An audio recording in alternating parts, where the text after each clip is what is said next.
I think no matter where you are in your journey to finding love, I think you should trust the process, or like trust that you'll find the right person for you when you're ready. Like it'll happen when you're ready or when you least expect it. Like for me, I didn't expect to meet Mario so soon after. Yeah, it might take a lot of time. It might not take a lot. You don't know. You don't know. But just to keep your heart open, your mind open. It does take, I would say it does take a lot of work, but it's worth it. And a lot of work in the sense that you have to learn about yourself too to make a good couple. My name is Mario. My name is Sylvia. And this is our love story.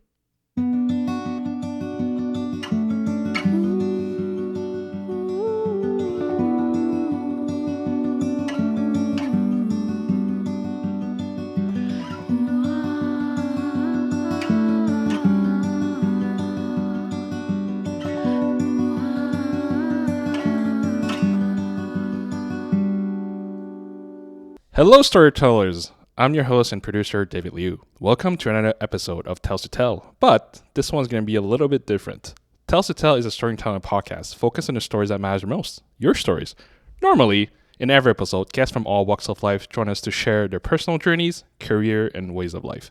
And the goal is to be able to inspire people and to spread positivity. But because Valentine's Day is around the corner, because love is in the air, we've decided to do a special love edition of Tales to Tell. You've guessed it, today's episode is going to be about dating, romance, and love stories. And who better talk about love than with one of my favorite couples? For this special episode, I have the utmost pleasure of welcoming Sylvia and Mario. Yay! Happy to be here. Same. So before we start of this, just an advance warning to the listeners. You probably already heard some noise. There's a baby in the house. Her name is Elise. She's lovely. She's cute. She's beautiful. But she cries and makes noises. And she's loud. So don't be surprised if you hear some background noise from time to time, and also some awkward edits and cuts when I make the final version of this. So just FYI. Welcome, Sylvia and Mario. Thank you for agreeing to do this. So like I said, we're doing a love story thing, so that's why I thought about you two. Okay, so to get things started, I'll let you do a quick intro of yourself. Oh, ladies first, Sylvia. Sure. Hi, everyone. My name is Sylvia. And I am married to Mario. We have a wonderful daughter. Her name is Elise. So we're happy to be here. And I don't know what else to say. I guess I could say just a quick, what do you do? Oh, yeah. Okay. So I'm a physical therapist. I work in a rehab hospital, mainly with elderly people who've had falls at home and are recovering and getting stronger before going back home. So that is my job. And right now I am on maternity leave. So that's really nice. So I could spend time with my baby. And yeah. I love it that I asked you to intro yourself, and 50% of that was talking about Elise. That's so cute. All right, Mario, your turn. All right. My name is Mario. Don't say Mario because that annoys me. What? You never told me this. Oh, yeah, okay. It's because I spoke about it with my coworkers recently, so... Stop turning your... But in French, it's Mario. Mario, but not Mario. You can say Mario. Mario, but not Mario. Okay. So I'm a software developer. Sylvia and I, you didn't mention that. I think we've been together for it's going to be 5 years, actually, the next Valentine's Day. So it kind of matches the episode because we first started dating, at Valentine's Day in 2019, I think. Yeah, that's about it. Anything else I should mention? I just want to say that this is the first time we speak in English, me and Mario. Yes. So this is going to be really weird between us. Yeah. Okay, so thank you for that. So yeah, well, speaking of which, you said you started dating during Valentine's Day in 19. Mm-hmm. So just walk me through how'd you meet? Yeah, well, actually it was through Tinder, which is a very popular way to meet people now. But the first time we met was at the Old Port in Montreal. So our first date was going ice skating in the Old Port. Was it cold that day? No, it was not. Oh, it was pretty cold. Yeah. It was pretty cold. But I remember waiting for Sylvia at, I think it was Champ de Mars. Yes. And it was kind of awkward because it was the first time. Yeah. It was the first time I was meeting somebody on Tinder, so I didn't know what to expect really. Whose idea was it? To go ice skating? I think it was my idea. I think we both thought of it. Okay. Yeah, we both thought of it. Okay, but Mario made the first move. I think I made the first. I was you like, made the first move. we better do a date soon because otherwise I'm not continuing this conversation kind of thing. I think I remember. Like I Also, yeah. I think I might have suggested going to the old port, Okay. and then you Oh, yeah, I might have said suggested going ice skating, Okay, that might be right. Yeah. something like that. Okay, so you already Yeah. start to contribute. Yeah. Well, yeah. Yeah. And how long did you talk on Tinder before yeah. actually going on a date? Not very long. I Like, think we chatted for like 1 day or 2 days. I think Saturday we matched, and then you sent me a message, and then we met up on Monday. yeah, we met up on Monday. I think it was our first conversation probably lasted like 30 minutes to an hour, like live you meant chatting. like okay, like Yeah. time, like exact 30 minutes. Yeah. I mean, yeah. I was thinking like how long like before we met Like up. number of days. Like the Oh, number okay, of the days. number of- I don't remember. So what I how want to long say we is that chatted. okay, I don't know, yeah, but something like that, and then I think we like I wanted to because I had heard that like some people on Tinder they talk like for weeks and then they don't even do Oh a yeah, date. that's So then no. I do not recommend talking for weeks before meeting up because you don't really know who you're talking to, like who the person truly is until you meet them in person. yes, And so even with me, like it was not my first time like matching someone on Tinder or meeting with someone on Tinder, but I really wanted to meet him quickly, and I was glad he was on the same page and he made the first move, very quickly. So I said, okay, perfect. Let's meet up Monday. It was a Monday evening. Okay. Yeah. And just going backwards a little bit, do you remember why did you swipe right to each other? Start with you, Sylvia. Well, yeah, I mean, when you've been on Tinder for a while, you kind of see very similar profiles over and over. And like I knew I was looking for, a very special guy. And like what stood out about Mario's profile was the fact that he had this really cute photo of him with a goat. It was kind of random because you don't really see goats in pictures, on Tinder. But I saw the goat and, I saw Mario first and then I saw the goat and I was like, oh, like he's a cute guy. He has a really nice smile. He looked very nice in the photo and I want to ask him about this goat. Taking notes. I think Put a I goat. also had a picture of me and my sister's dog. Oh as yeah, well, so you also I had a picture had with multiple animals. with the dog. I mean, it's cute, right? Dogs, but the goat was special. So I think that's what stood out. Yeah. But to be honest, it was really his smile. I think like when you look at pictures, like I said, you see a lot of profiles when you go on Tinder for a while, and most people have very similar, I don't know, like facial expression or like selfie style. But for him, like there's something about his smile that just stood out to me. Like that smile he just Like made. you could tell he was genuinely smiling, or like I think there's something nice about his smile that I really liked. It's hard to explain. It's just a feeling. So then I decided to swipe right. Okay. Yeah. Is it right? Yeah. Yeah. Okay. What about you, Mario? Yeah, for me, I remember, I think from the pictures, I also like Sylvia was she looked very adventurous, which was actually concerning because not concerning, maybe it's not the right word, but like I had questions about that on the first date, I remember. But also Why? Because you're not adventurous? I'm not a guy that's super adventurous, but it kind of interested me that like all the pictures she was doing, like activities. I think the one that stood out was it rock climbing or via ferrata or something like that. Via ferrata. What's Via Ferrata? It's kind of like rock climbing, but without the danger. So With less risk. yeah. So You're in a harness and you follow a trail that's already been made in the rock. and you're always attached. And to, it's- Is it outside or inside? outside? Ah, okay.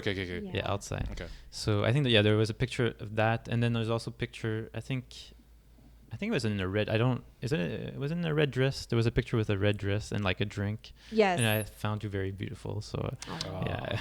So I think that's mainly why. I don't remember other specifics, but yeah, that's what I have in mind. Okay. And Sylvia, you mentioned you were on the apps, and did you meet other people? Yes, I've met other people. So how long were you in the apps? I think I was looking for like on and off for like, I want to say a year. Yeah, about a year. at some point I got frustrated because I was like, look, I'm not meeting anyone that I'm connecting with. And, I wanted to look for a serious boyfriend. And a lot of people are on the apps. They're just looking to hook up, or they're looking for very casual relationship, which I was not interested in. So yeah, I don't know. It took me a while. And what made you decide to go to the Tinder route instead of meeting people in the wild? Yeah, through your parents. I mean, I've tried. Did you say to your parents? Honestly, I have tried many different routes.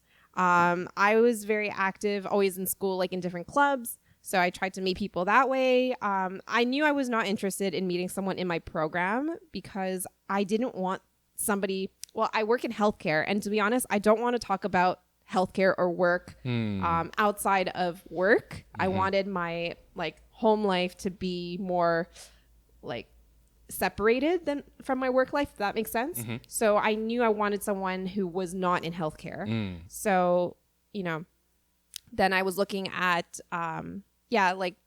I was looking at different events to participate in as well, like parties and stuff in university. And I didn't really. So you were consciously participating in those with the goal of meeting someone? people. Okay. Yeah. I mean, I think most of the time when I joined clubs or did different events, it was with the goal of meeting somebody to be friends with first. And then, once you get to know the person better, maybe there's something there. But yeah, the goal was to expose myself to as many people, different people as possible. And yes, my parents did have this, I guess this is kind of embarrassing, but when you're looking for someone and you're trying to meet people, you can try different things. But my parents, they were friends with these other parents that had single children that were around my age that were looking to meet, eligible bachelors or whatever. And I attended this event where our parents were there because, they knew each other, I guess.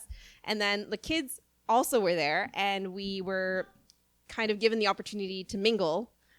So I guess it was like a meetup hosted by our parents. Kind of so like a blind date. Arranged blind date. Yeah. A group blind date. But it was a group. It wasn't just me and one other person. It was we were 4 people. We were 2 girls, 2 guys. And to be honest, it was very awkward, very quick. And I realized immediately that this was not what I was looking the 2 guys they were not who I was looking for. And did you know going into it what it was, the event? Well, yes, I knew. Okay. My parents explained to me, okay, there are these 2 guys. They're well educated. They both already had jobs. And their parents seem nice, whatever. And so why not go and just see if you connect with any of them? But yeah, I did not connect. And it became, like I said, very awkward. So yeah, I tried that. And even in the apps, so we met on Tinder, but I also downloaded a couple of other apps to try. But to be honest, Tinder had the most users. And I felt it was the most easy to use app. So I just ended up sticking to Tinder. Okay. Yeah. Was there... Because we're now in a different period, but I remember there was a time where online dating was not taboo, but we looked at you weird. Was it the case with you and your family? Did your parents know about this? My parents knew about it. Okay. My mom actually encouraged me to, because there were moments where I would complain to I'm very close with my parents, and there were moments where I complained to my mom. I said, look, I'm not finding anybody on these apps. I'm trying to look for somebody, but I'm having trouble. And hence why they also invited me to this meetup, right? So they knew about my dating situation. Okay. So there were moments where I almost gave up. Yeah. And my mom would be like, why are you giving up? Keep looking, keep swiping. Yeah. So my mom was actively encouraging me to use online dating. So, and for me, I feel like we're in the generation where it's kind of the shift in mentality about online dating. I think we recognize that the reality is you can't always meet people in person, especially now everyone's online. People do their own things. It's hard to meet people organically. So yeah. And FYI, that you're saying that from the perspective of before COVID. So imagine after COVID. Yeah. So yeah, and with COVID for sure, I think it accelerated the online dating space. So yeah. Okay. Mario's out taking care of the baby, so I'll ask him that same question later. So talk to me about the first date. The first date? Okay, so the first date, it's so... and I'm just thinking about it because, like, I have, as a woman who's dating online, you never know who you're meeting, right? And my friends and I, because I'm not the only one in my friends that try online dating, we talk about having these rules where, you have to keep yourself safe because you don't know who you're meeting. It was in the winter when Mario and I met, and it was dark, and like you just want to make sure you're meeting the right person, right? And protecting yourself. So I went into this date, especially since I've had previous dates already online, with like a very strict, I want to say I had like a strict list of things I wanted to check off before I continued forward with Mario. And I actually did not follow my list at all, which is really shocking to me now, What's the rule that you broke? Okay, so the first rule is Mario's curious. You have to make sure, I have to make sure that the person I'm meeting matches their profile picture. Yes. You don't want to get catfished, right? Because first step is if the person doesn't match the photo, you don't go out with them because if they're lying about what they look like, what else are they lying about? So, on my way to the date, I was checking his profile to make sure I knew what his face looked like. Yeah. But then when I saw him, he didn't really look like his profile. Oh, no. Because in all of his profile pictures, he had facial hair. He had this swoopy hairstyle, brushed his hair forward. I don't know how to explain. I know. Yeah. And then when I arrived, it was this clean-shaven guy with a really nice, I don't know, he had shorter hair. Yeah. And he didn't really look like the photo. He looked better than the photos, honestly. He looked clean and whatever, he looked really good. Yeah. And so my first rule was, he's supposed to match the photo, but he didn't quite look like the photo. He looks better. So I'll let that slide. Exactly. So I was like, he looks better. Okay. Like a reverse catfish. Yeah. So I went ahead. And I think the first thing is I saw him, he was waiting for me at the metro station. And I think I just said, "Hi, are you Mario?" And he said, "Yes." And I don't remember if he asked if I was Sylvia. But he must have. I don't know. But we were like, okay. And then we just started. Who else would know I'm Mario? So that was the beginning. And then I remember he would ask me right away. Well, maybe not right away, but very quickly. He asked me what I did for work. Oh, okay. Yeah. He wanted to know what I did for work. And he asked me 3 times.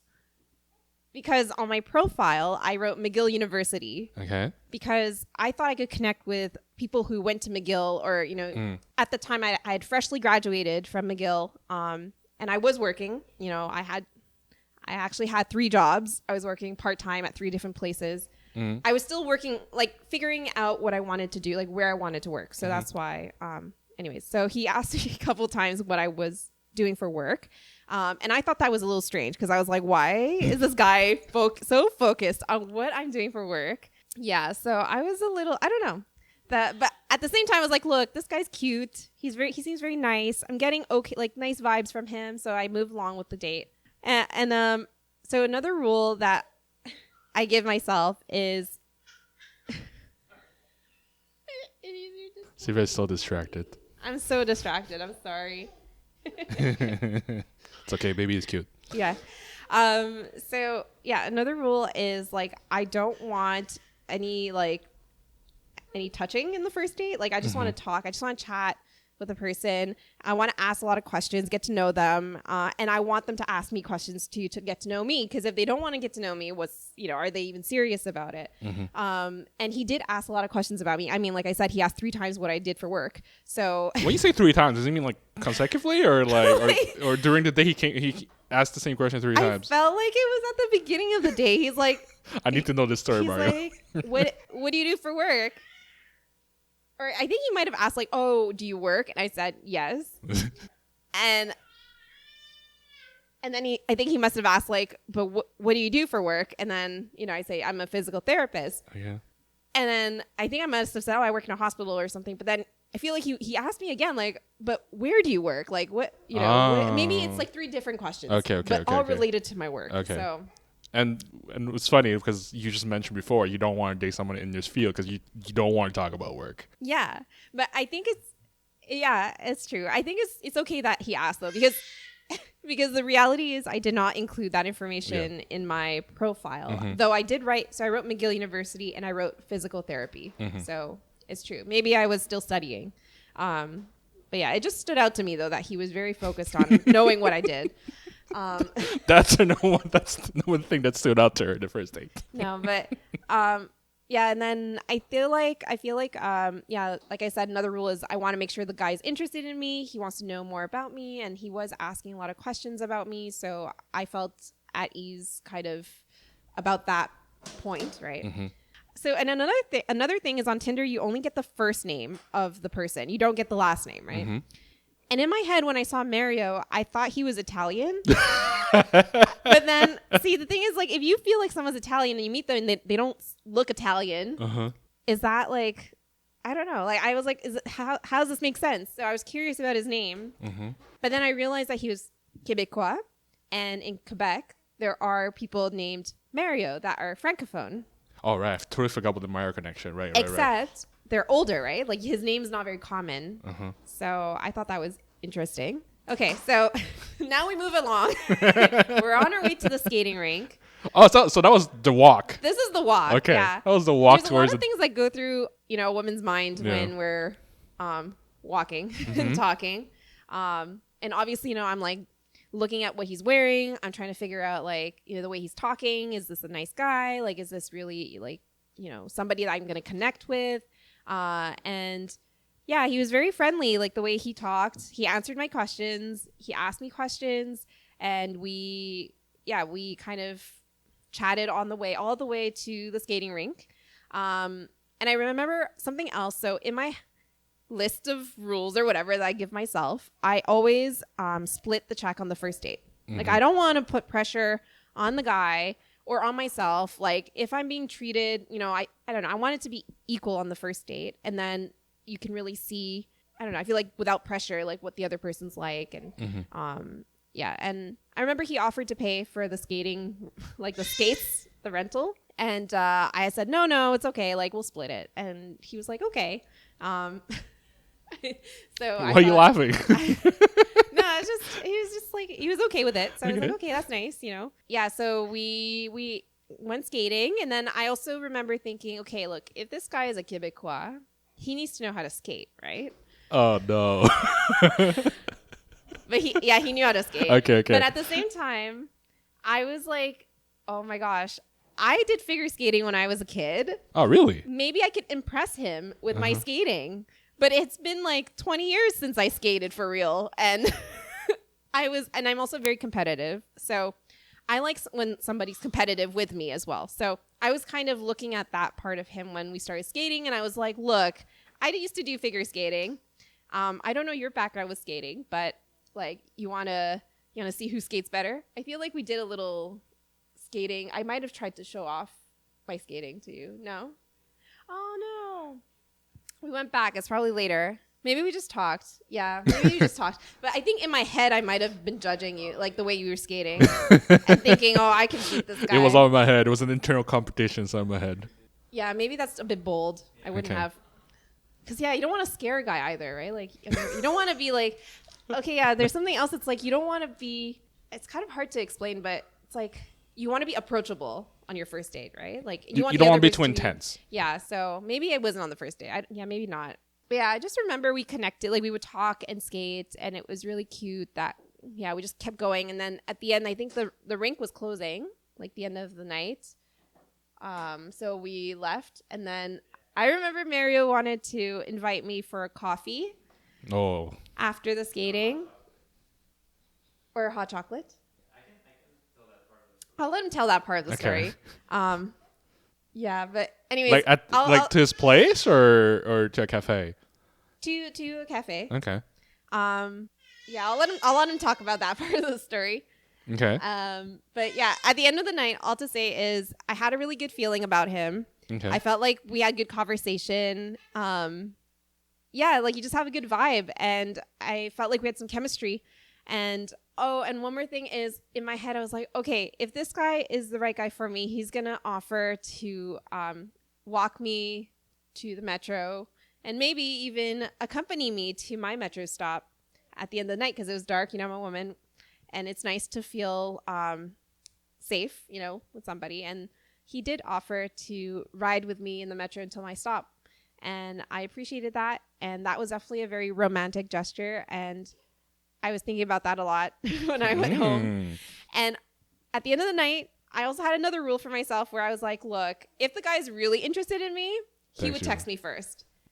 And I was like, look, I have to wait. I have to wait for him to text me first. I have to wait. And I did not wait. I broke my rule. I texted him. Like, I felt like I waited a while before I texted him back, but apparently it was like immediately. I got home and I texted him immediately saying, hey, I had a great time. He wasn't even home yet. I went home, but he wasn't home yet. And I had texted him already asking about a second date. So, damn. Yeah. So he left a really good impression on me. And he made me break a couple rules that I had for myself. Even the touching part? The touching part? No. Well, we hugged. Okay. A hug is okay Well, at the end of the first date. It's a hug. Yeah, a hug is okay. So, yeah. Okay. And did you already know no in that first date? I knew, yeah. Like Okay. that first date, I went home and, you know, like I said, I'm close with my parents. So they knew I was going on this date. And they were like, why are you home so early? Oh, it was a failure. It was a bad date, huh? I was like, no, it was a great date. It was a great time. Yeah, but I was like, look, I have work the next day. It's a Monday night. I was like, I'm not going to stay out late. And my mom was so disappointed in me. She's like, I did not expect you to come back home tonight at all. Yeah, like, you're home too early. How early? I think what I time got was home it? at like 10. Well, that's okay. My mom is usually the one saying, don't stay out too late, you know, growing up, like, oh, don't go out too late. And then now she's suddenly changed and she's like, why are you back so early? Yeah, so that was the beginning. Okay. Man, I really need to talk to Mario now. What's your overall thoughts on online dating? You talk a little bit about your frustrations with it, yes. but maybe you'll be a little biased because you did find your person at the end of the day. But was there any thoughts about like, you know what, F this, I'm out? Many times. Okay.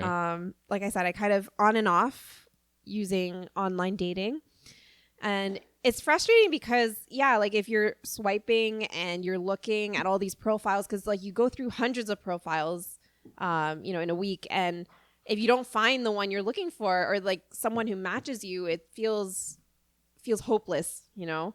And like I had did you get a lot of likes? Likes? Yeah. Not honestly, it's been a while. I don't remember. Do I see who likes me?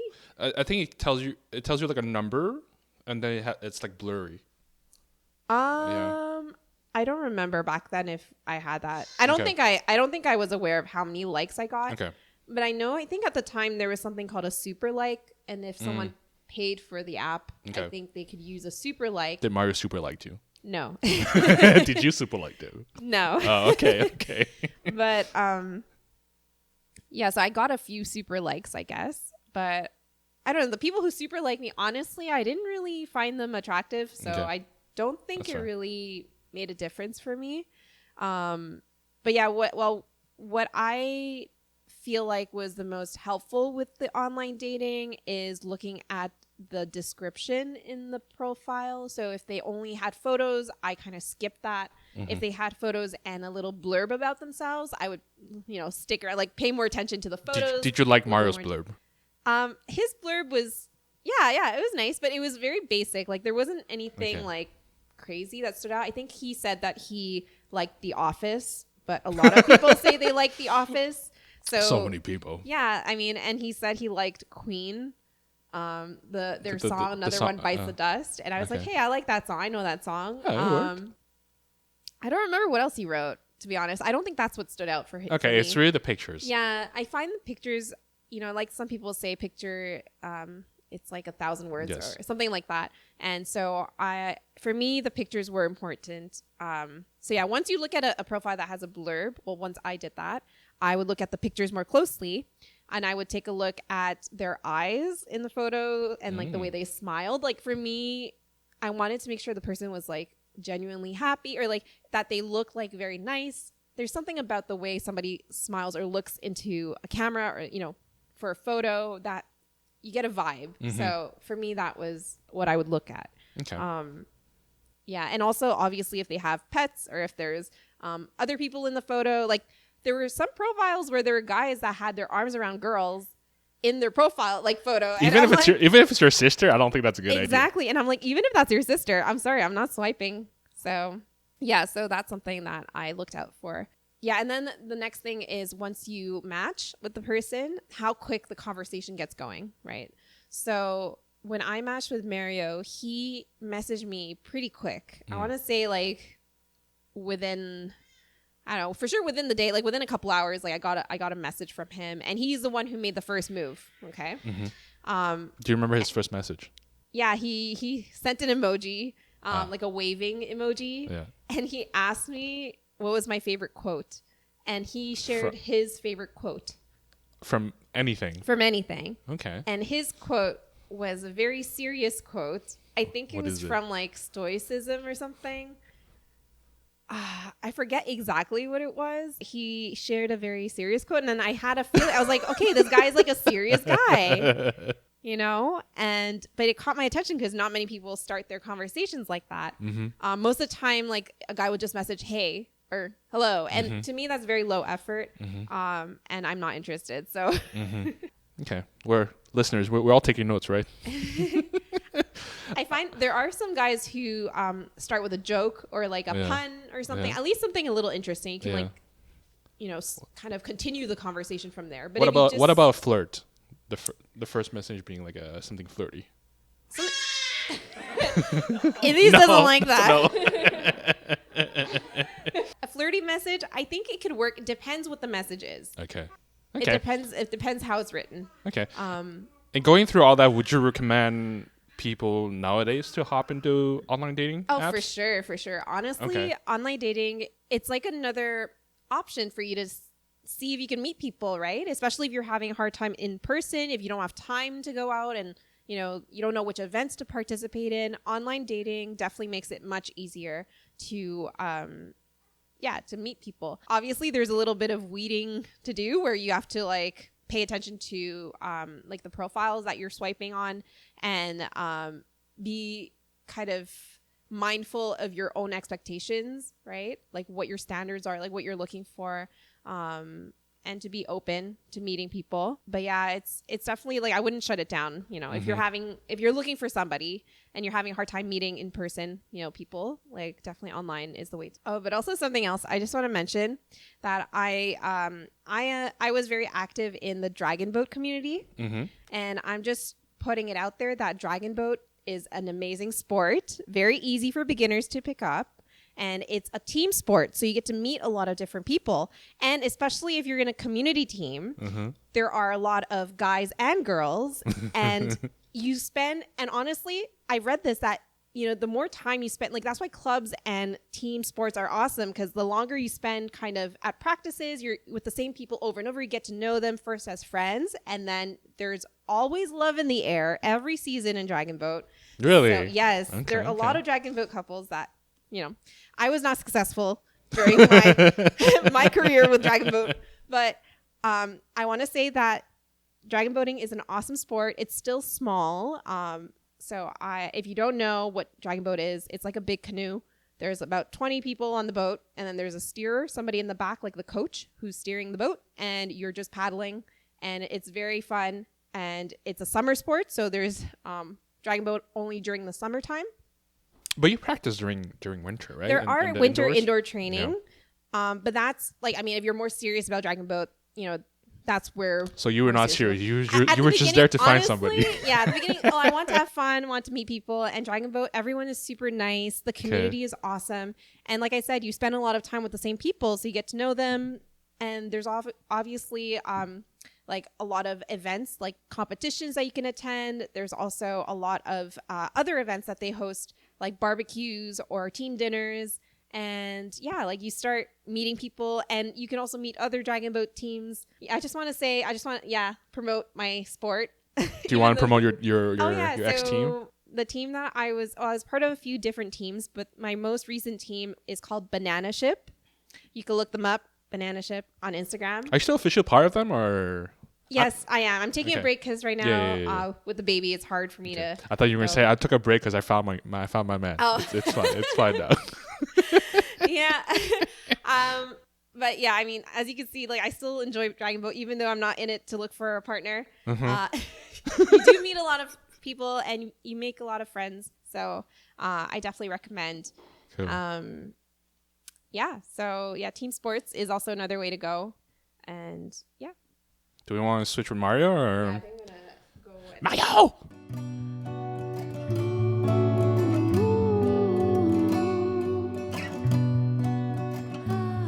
Okay, welcome back, Mario. So now it's Sylvian's turn to take care of the baby. Yeah. I don't know how much you heard. She was talking about the Most date, so, of it, so I think we'll talk about the date. So Yeah, we can go back so to talking about. oh, no. Actually, no. Let's start talking with about the matching process, I guess. Yeah, the match. Why Tinder? Why Tinder? Yeah, my story is really different from Sylvia. Like for me, I was kind of the first point in my life that I was ready to start dating, and I just thought like, oh, a lot of people use Tinder. I'll give that a try. So it was mostly why. It was not really that And how long between when you started until Sylvia? couple days. God damn it! No, because I spent a lot of time on Tinder, like looking at profiles and stuff like that, and I think I matched with maybe one or two other persons, but Yeah, but from the day of you first opened your account, yeah, it's a you couple messed- days. Yeah, because I think it was or maybe a week. I think it was around. Oh yeah, maybe a week or two actually. okay, I think it was around New Year's that that I decided I wanted to start dating. I New think Year 'cause- resolution. Yeah, well, not yeah. Also, because like probably I felt alone. I had just Okay. moved into like my own apartment. Yeah. I think in November, and then I felt like okay, like it's the time to like I need that now. Yeah. Yeah. Okay. And yeah, so It just took you a few days, so I don't think there's a same story as Sylvia, where she was no, that's agonizing it. I about didn't stuff. get like fatigued from Uh-huh. dating. Yeah. I got super lucky. I Okay. don't know. Yeah. Okay. Yeah. Okay, now let's jump to the first date. Yeah. Okay. Yeah. Anyways, so Sylvia, she mentioned like how I asked a lot about her work. Yeah. So maybe we Yeah, can what's- go into yeah, that. what's the story with that? No, it's kind of stupid. Where I think I had discussed with my friend Sebastien that he was also like doing the same thing at the same time. Yeah, shout out to dating. Sebastien. Yeah, that we didn't want to be, well, sugar daddy, I guess. Is but like, no, we're not gonna be sugar daddy. But like, you know, like, so you want to make sure that she's independent. yeah, in you a want to way. make sure that she's also in the same stage Yeah, of your yeah, life. yeah. So Yeah, she yeah. has work, or she's like she could still be studying, but like close to having Yeah. work. That would be okay too. Yeah. It was more for that. Yeah, the sugar daddy was more of a joke. It was not serious. Sure. But it was more for that. Yeah, I want to make sure it's somebody that's in the same stage of my life. So that's why. But why'd you have to ask 3 times though? Because she never Really answered really respond. Like I want to know what specifically her work was, Okay. and also because I was confused because she wrote on her profile that she was at McGill, so I want to make sure like okay, is she done her studies or not? Like I think that's why. Okay. Yeah. I think I had discussed with Sebastian not too long before too, so it was kind of really Okay. in my head. So that's probably why. I can't. Sylvia kind of noticed. Sebastien, bad tips. Yeah, so that's super stupid. Okay, so walk me through the date. What was your perspective on things? Yeah, my perspective. I like that we talked a lot and it was easy to talk. Like, I didn't really have Sylvia had a lot of other dates that she could compare to. I did not, but I kind of felt that our discussion was flowing a lot. There was never any like lull moments. Like we were always curious about like something, and it wasn't like one person was talking all the time. We were going back and forth as well. So that's something I really enjoyed a lot, and I just I enjoyed that she could skate. That was nice too, and that even if she didn't look super comfortable, but she still like gave it a shot. Oh, okay. Yeah. Okay. Did you tell her that? I'm pretty sure. Yeah, I think I tried to help her. I played hockey when I was younger, but it had been a while as well. Okay. I think when I stopped, I was about 10 years old. Maybe that's why she didn't want to talk about it, because she forgot that she Yeah. lost. She was not. No, she could skate, but she was not like Not as good as me. proficient. Yeah.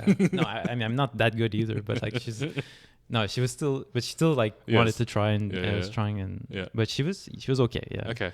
Great. And yeah, after after we stopped skating, yeah, I offered her to, because after like in the old port, there's like a coffee shop like right next to the skating area. Mhm. So I was like, oh, you want to have like a hot chocolate or something? Mhm. And she's like, no.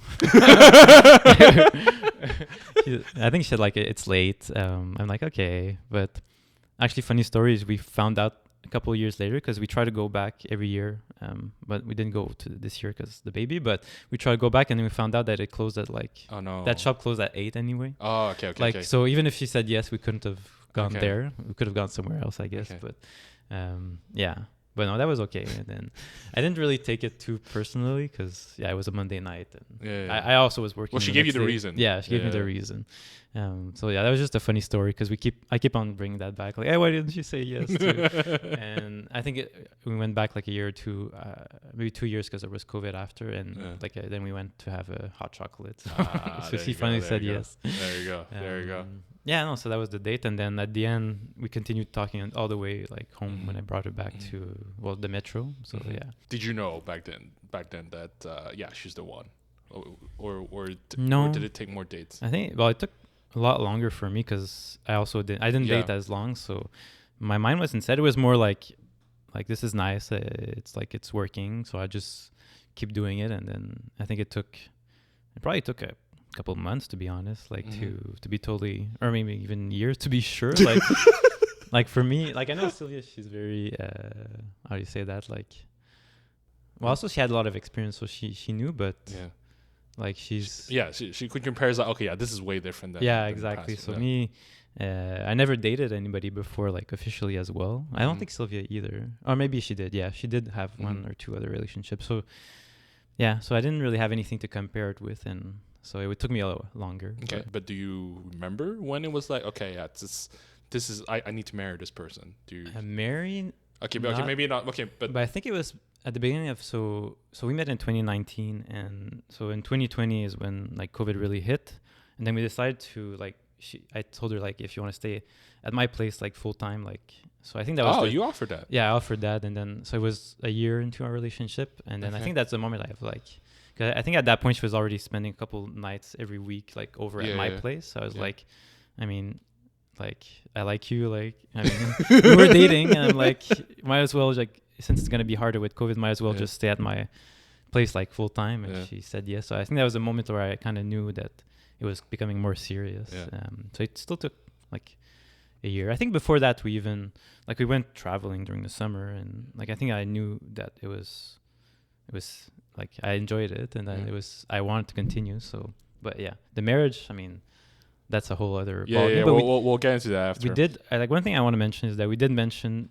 I think from our second date, that like our goal was to get married, and so like not necessarily together, but like I know what you mean. To find somebody to be married to and to have kids as well. So we spoke about that really early on. So I knew we both knew where we were getting into. So if you're not getting out of it, then you know where you're going.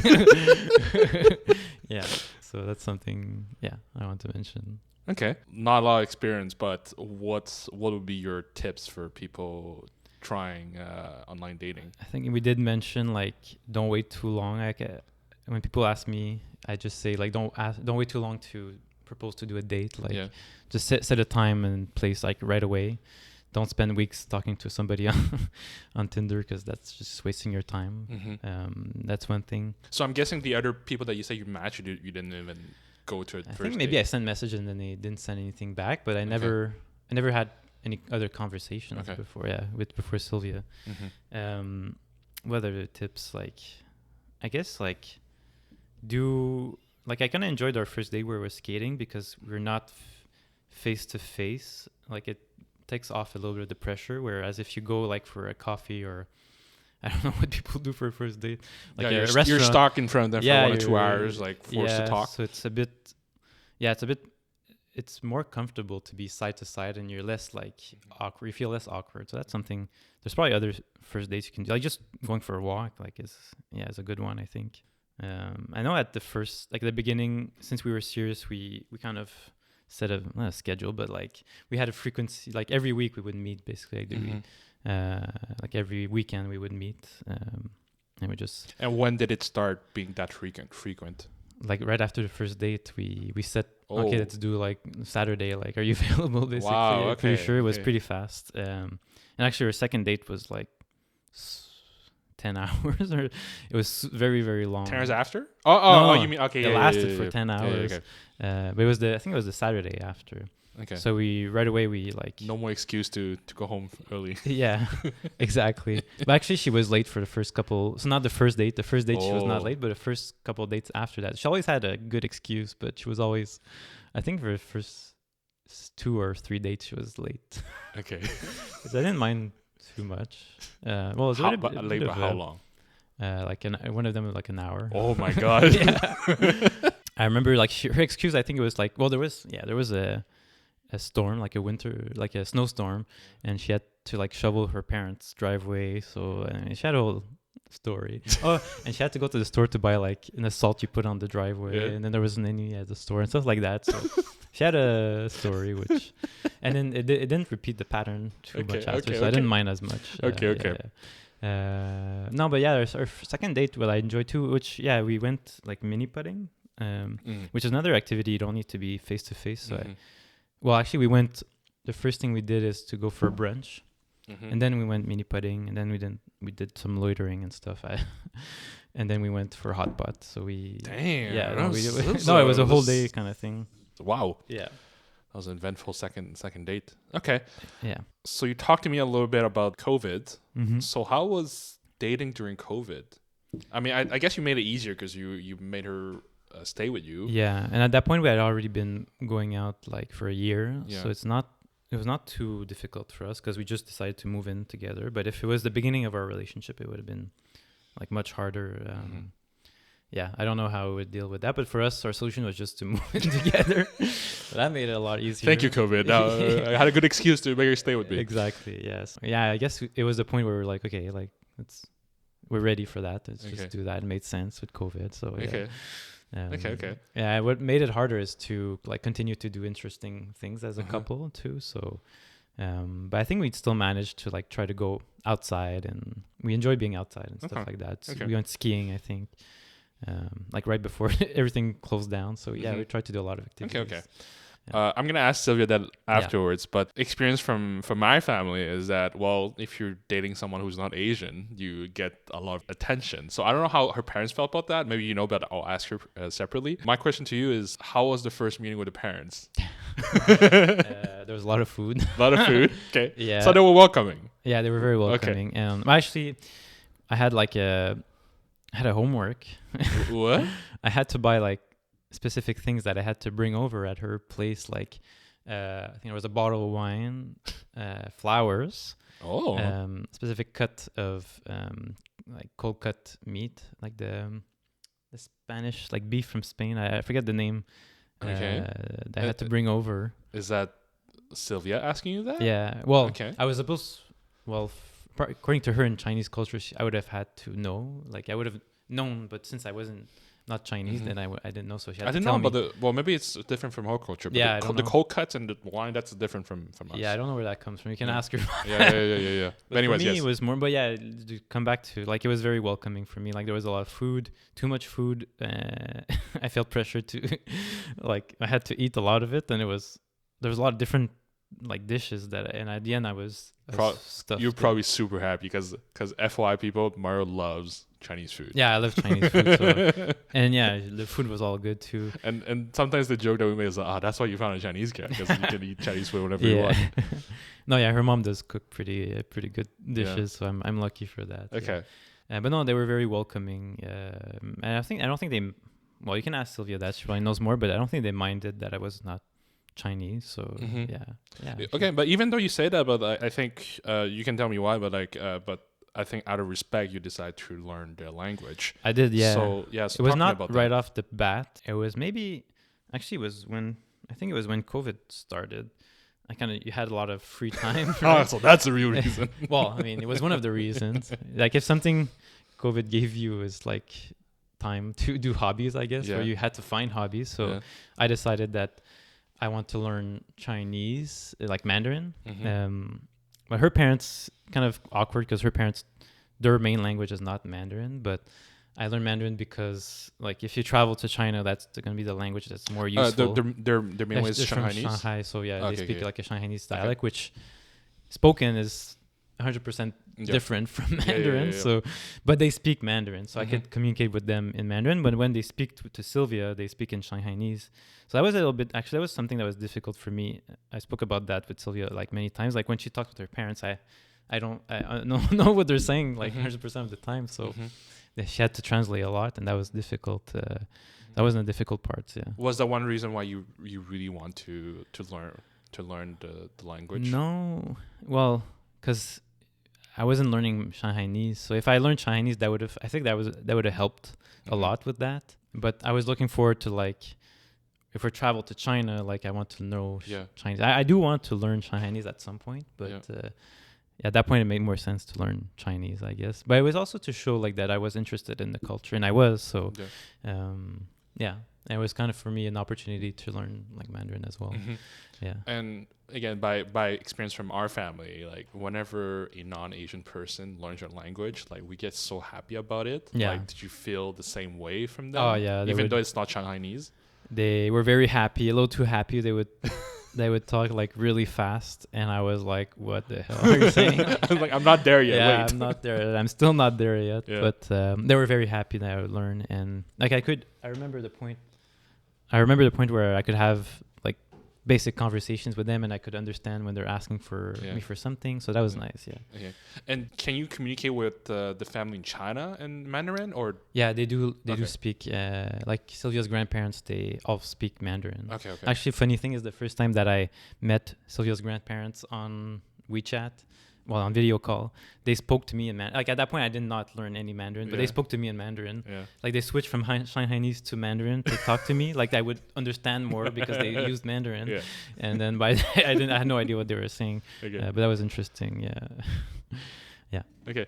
So I was Sylvia's back. I was asking Mario, like, I don't know how your family feels about you dating a non-Asian person, right? Because from experience, they would prefer that. Well, in my case, they would prefer you get a Chinese girl, so you can. Well, for me, they would prefer you get a Chinese, so you can communicate with them. Like, did your family have any of that wish? Yeah, I'm curious about that too. Yeah. Honestly, I don't think. I feel like my parents didn't really give me pressure to find somebody who was also Chinese. Yeah, I didn't feel that pressure. But I think like one thing I will say is that her parents are more international. Like Yeah. I mean, they've lived here for a while. They lived in Belgium as well, so I think they acquired a little bit of the like Western culture. Yeah, my parents were open for me to have a relationship with a non-Asian person. Yeah, and I think the main thing, my parents, like Mario said, they've lived outside of China now longer than when they've lived in China. So I feel like they're more open to different culture.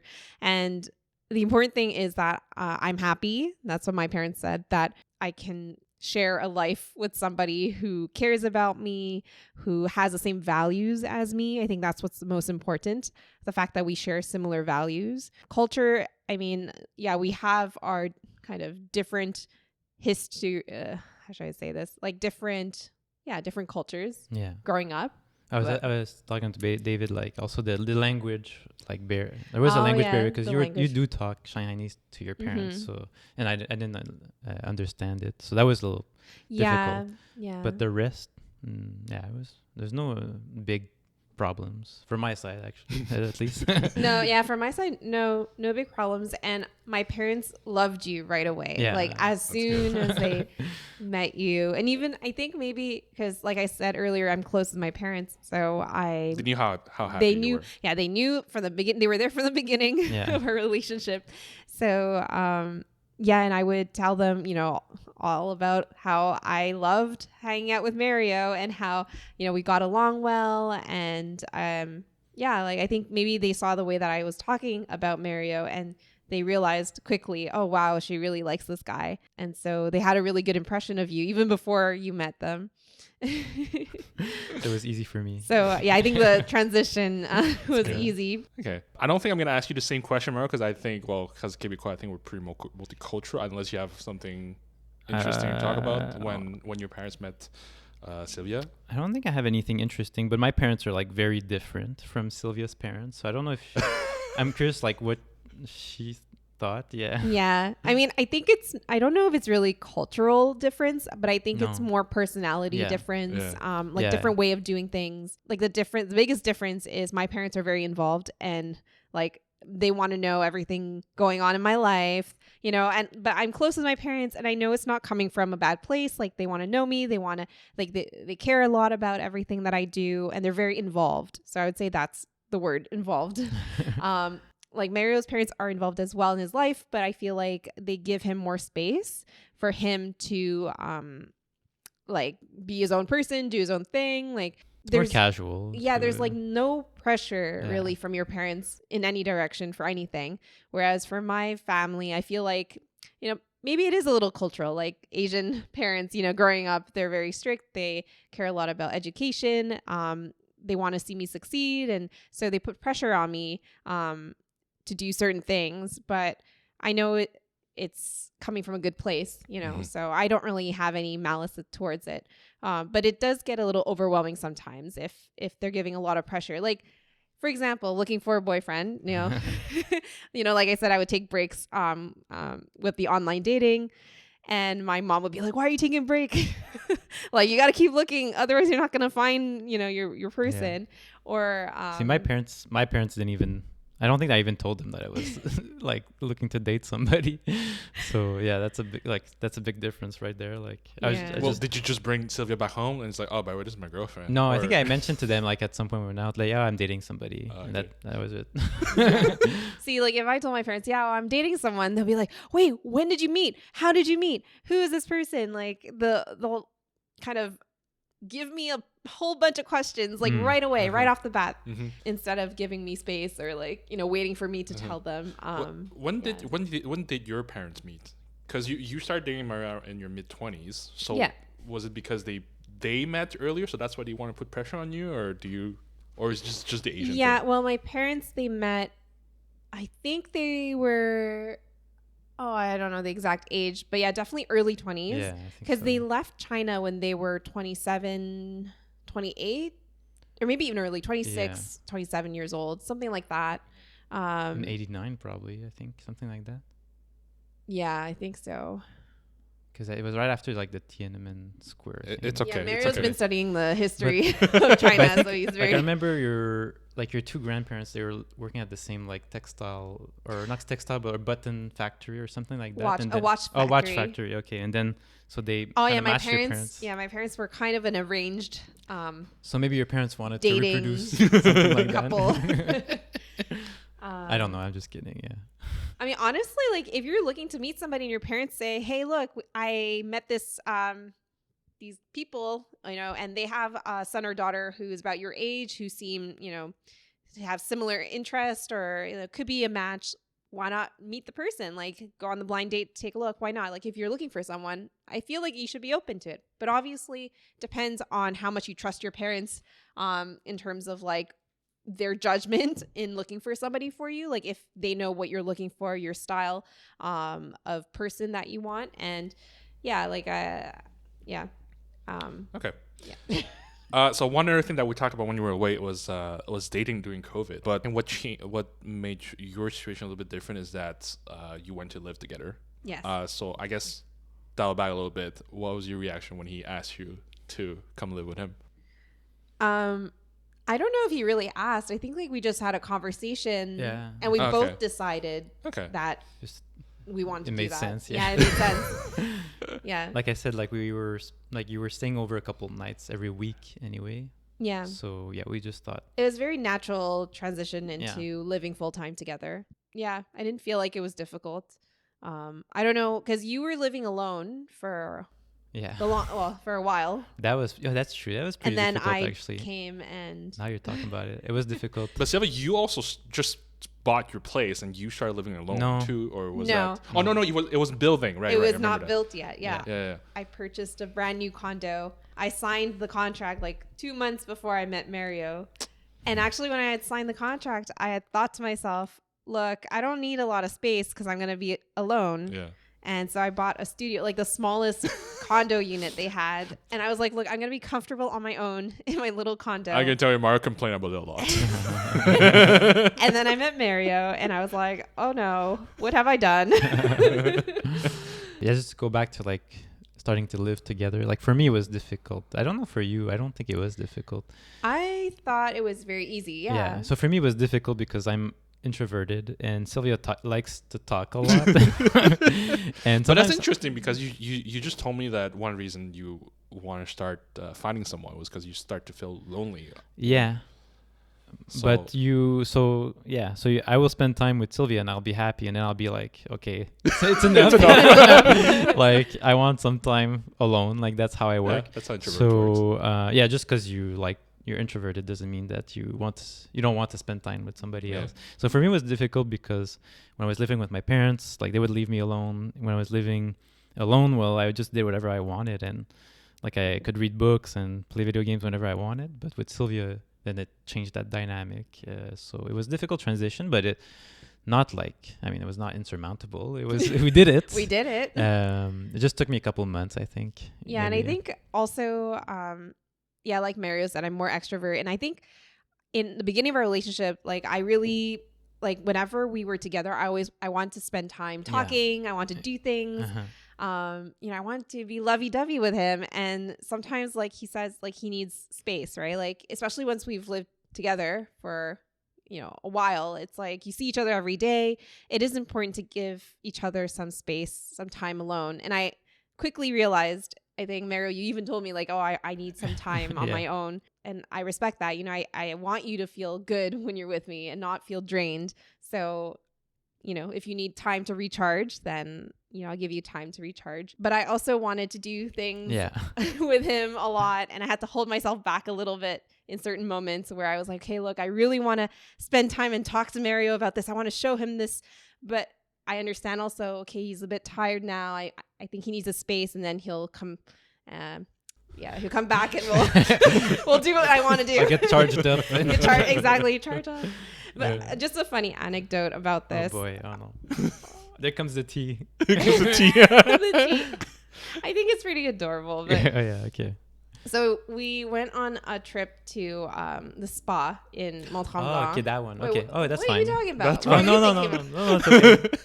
Okay, there's a lot of different things I thought you that were happen. talking about the scheduling. Oh, thing. that too. Okay. But no, but let's talk about the spa. Let's talk about the spa. Okay. We can talk about the other one too afterwards. Yeah, We but have time. Anyways, the spa. Yeah, so when you go to the spa, most of the spas that you go to, they have signs saying silence, please, like no talking, it's a relaxation area, no phones, whatever. And I was like, oh yes, okay, let's just relax. So we go to the spa. Mario's with me, right? And I'm quiet because you're supposed to be quiet in a spa. Mm-hmm. And guess who starts talking? No, it was my opportunity. There was no sound. I could say whatever I wanted. And I was like, Mario, why are you talking? It's supposed to be quiet. And then he's like, okay. And then we be in silence for a little bit, and then he'll start talking again. And then afterwards, we realized it was because most of the time when we're together, I'm the one talking. Yeah. I'm the one, saying what I want to say. So then I had space to think about what I want to talk about, and then I want to talk about it. Yeah, and then he couldn't hold himself back. Yeah. But yeah. Yeah, that was funny. It's true. Yeah, I forgot about that. Funny. So yeah, just to show obviously different personalities. Yeah. Like he needs his space and time to blossom. I don't know what the right word is. Recharge. Yeah. Okay. Yeah. And they say that to get to know somebody like the real self, we often say travel with them, or to the extreme live with them, right? Now you just talk about his introvertness. What else? What do you think? What would you say the number one thing that you learned about Mario since living with him, and vice versa for you after? Okay. Number one thing I learned about living with him. That you learned about Mario since you started living with him. That you didn't know when you were just meeting once per week or whatever. Yeah. So for me, at the beginning, I thought she was very adventurous, and also when she would talk about like her first day when she talked about what activities she did, and like we talked about the Via Ferrata. Oh yes. So I thought, wow, like after the first day, I'm like, wow, she's way too adventurous. Like I don't know if like I'm an introvert. I don't want to do that much stuff. Like sometimes I just want to stay home and like, I don't know, read a book and watch a movie and stuff like that. I don't want to go out every day. But then I realized she's not like that. She's actually super lazy. Yeah, exactly. I am pretty lazy. Yeah, she likes to just. It was a facade. I wanted to impress you with all my It was activities. a facade, but you almost I don't know, not shoot me away, but like Intimidated intimidated you. me. Yeah. So then I learned that she enjoys spending the evening just watching a movie or whatever, just staying home. Yeah, I'm usually pretty lazy, Yeah. but I do have moments where I want to do something adventurous. I want to be Yeah, spontaneous. but it's not like every week. It's like, well, it's not every day. Let's say. Yeah. I think for me, I'm just thinking about the spontaneous and non-spontaneous, and you kind of put a little, idea in my head when you said about the calendar, Oh the my scheduling. Well, but it's true. Okay, sorry. So the number one thing that I learned about Mario that I didn't know until I lived with him and spent more time with him is that he likes to have a schedule. He likes to have I like to have a schedule. a list. Like, he wants to know exactly what's scheduled for what time, what activity are we doing, like planning ahead, which is good. It's a very good trait to have. To know. How deep? Are we talking about like every hour per day, or are we talking about like one thing per day kind of thing? So, Mario, maybe you can answer what How you deep prefer. is that? How deep we're going? I mean, 30 minutes. Oh my god. So it's a 30 little. minutes granularity about, yeah. That was before. Okay, now I have a baby and I have no schedule, and it's the total Yeah. opposite. Okay. But at that time in my life, I did like to be very detailed about my schedule. Yes. Yeah, he liked to schedule everything. But you have to understand that before we met, I had 100% control over my time. And now I have about 1% control. So Yeah, and like, it depends on how much control I have, then I will match how much I want to schedule. because we got into this argument one time because I wanted to do spontaneous activities. Like, Yeah. when I say spontaneous activities, the topic of the moment at the time was walks. I wanted to go on walks with Mario. Just casual nice. walks, Which just is like nice. holding our, it's romantic. You hold hands. We were living near the old port. Yeah. And, just walking, it doesn't even have to be a long walk, just a short walk. And I wanted to do that kind of spontaneously. Like, oh, if the weather's nice, let's do it, But Mario was like, oh, but it's not in our schedule. It's not in our calendar. Like serious, look at the serious Yeah, stuff. he's like, oh, well, you didn't put it in our calendar. I didn't schedule time to go on a walk today. And I'm like, No, but okay. come on. It I was just want to go on a spontaneous walk. Can I have this one thing? it was And a then- misunderstanding. Yeah, It was a it ended up being a misunderstanding. But like, I had understood that he wanted everything planned, and we couldn't do anything spontaneous. And I even complained to my best friend at that time. I was like, oh my gosh, like what? Like, how come he can't do anything spontaneously? Like, I have to plan like weeks in advance just to go on a walk with him. And the worst part was my best friend. She told me, that makes sense. And I'm like, you're supposed to be on my side. Why are you supporting Mario? But yeah, like, it was a So misunderstanding. I had You can understood explain. that she wanted to go for a walk every day after work, which Ah. is fine by me. I like to walk. So, but my reaction was like, okay, well, we better schedule it so that we Ah. have time for it, because otherwise, like, Otherwise. otherwise I'm gonna plan other stuff on top of it. Okay. Yeah. So it was just a misunderstanding. Yeah, But that was our biggest fight. that was the biggest fight. Because I thought he didn't want to walk with me unless it was in his schedule. But then we realized that, it wasn't that. Yeah, So we did go on spontaneous walks we did. Yeah. when it was nice Good. outside. Good to know. Good to know. But I also appreciate, like, at the same time that for me, like, it was annoying that he wanted to schedule everything. Mhm. I also appreciate it because I'm not someone who is that organized. Like, I like to think that I'm organized. I want to be organized, but I don't really write everything out. And most of the time it stays in my head. And, my brain is not very reliable. Ooh, that's total opposite of Mario. So, Yeah. like, I appreciate it when now, especially that we're married, we have a baby. And I remember you didn't use a calendar, I think, when we No, met. I did not use a calendar. I was And like, I'll remember. I was like, how do you even know what you have to do in your day? What about Like, school? Did you like they give you a calendar? Like an agenda? Yeah. Do you fill those up? Well, see, the thing is with me is at the She beginning likes the idea of filling them out. at the That's beginning of the school year, you know, when it's a new start, I'm feeling good. I start using my agenda, and then after 2-3 weeks, I stop because I'm not consistent. I can't continue consistently, and yeah, I like the idea of it, but I don't know. I can't maintain. Okay. I'll be honest. My I thought organization. you were an organized person. It's a all in my facade. head. It's a facade. Yeah. It's wow. No, but now if you do use a calendar, Yes, I and do. we have a shared family calendar where all our events, Yes. like doctor appointments, are on, Yeah. and then we know when we have to go to a doctor's Yeah. appointment. It's Mario's positive influence on my life. That's good. That's good. But I think we balance each other out Yeah. in So that way. so and I don't schedule my day like minute to minute anymore because it just doesn't work and doesn't make sense. Yeah. But we schedule just enough that it works. Yeah. Yeah. So now we're the best. And we of talk both. about it too. Like Yeah. sometimes it's not on calendar, but we talk about change our plans, whatever. Yeah. Yeah, just talk about it and make it work. Yeah.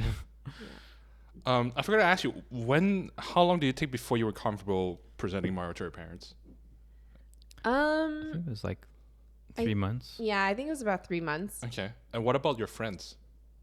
My friends, Oh. maybe after a month and a half. Oh, damn. 2 Okay. months? Okay. Is that possible? I don't remember. I think. Did we do any activities with? I don't So I'll remember. give you my perspective. Beginning of 2019, I've been hearing whispers of a girlfriend of Mario. Well, I don't think I knew your name back then, but I heard whispers that Mario found somebody. We played a lot of video games. Back Yeah, then. yeah. We So probably that's- talked about it. Yeah. while we were in But video- again, in quote chat. unquote, whispers. You know. Yeah. But the first time I met you, do you remember the first time we met? Man, I want. I don't remember. I the first time we remember. I met. remember. No, I don't I'm good with remember. these things. Okay. So the first time we met was at Otakuton, actually, of that year. Was that So- really the first time? Yeah, that I've seen her. Yeah, and because Wow. if you remember, that year I opened a shop with Sebastien Yeah. at the Otakuton. Yeah, We were yeah. selling art. That was the first time. Yeah, that was the first time. Oh. Well, for me, anyway. Maybe you met Sebastien before. I don't know. Oh no, we did Um, do. But I don't know when that was. Yeah, we went to like a pizzeria. I think with Sebastian. I don't remember when that was. Oh, okay. No, I don't remember the dates. Yeah, because But the Otakuton, I'm that pretty was- sure Sebastien knew you like We might a have lot met. because I think Or- we were playing with Seb too, and he was Yeah. talking about you. So Oh, okay. so you've definitely met before I think we once met. probably. Yeah, but anyways, at Otakuton we opened a shop that year.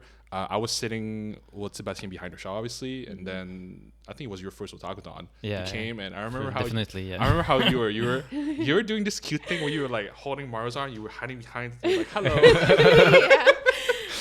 which is surprising because you don't seem like a shy person at all. I know. So I don't know if you were just shy like meeting Mario's friends, but I think I must have been. Yeah, I think it's Yeah. natural. But, Yeah. but you were just like hello. I was like oh shit, it's Sylvia. Nice to meet you. Blah blah. Well, Yeah.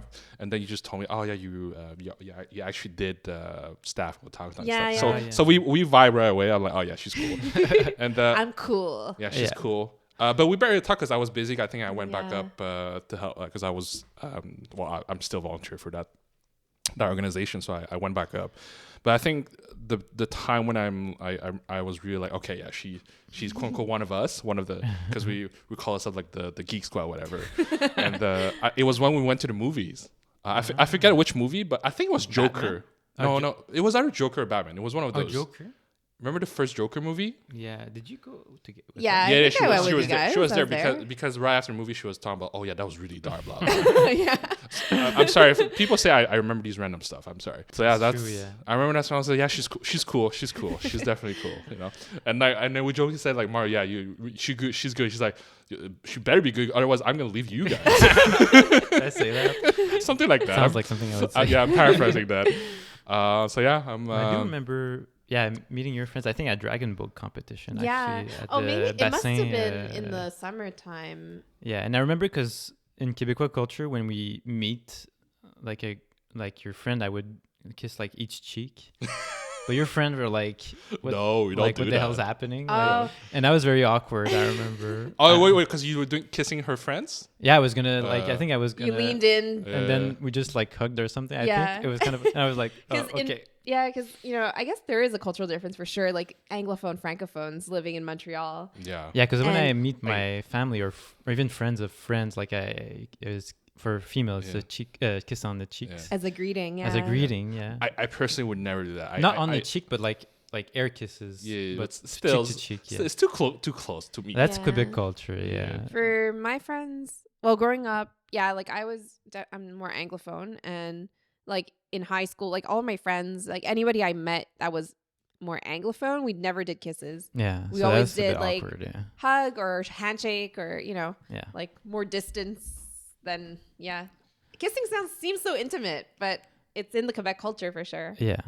So that was awkward. So yeah. wait, awkward for who? For your I think friends? for everyone. For me, for okay. everybody. Yeah. Everyone was like, oh. Now I'm always now I never know what to do when I meet somebody because I'm like, oh yeah, it's not everybody that does that. Okay, because you tried to lean in and they were not reacting. Is that Yeah, okay, like I saw that like that's not what they had in mind. Retreat. I forget which friend it was. Yeah, anyway, it doesn't matter. But yeah, so that was interesting. Yeah. So you've spent some times together, and then I started hearing whispers about buying a little ring. Because we talked about it a couple of times. I knew because again, we were playing online games together, and he was talking about it, and because I think you were buying with Sebastian at the same time, around the same I time. think Sebastian was also shopping. Yeah. Yeah.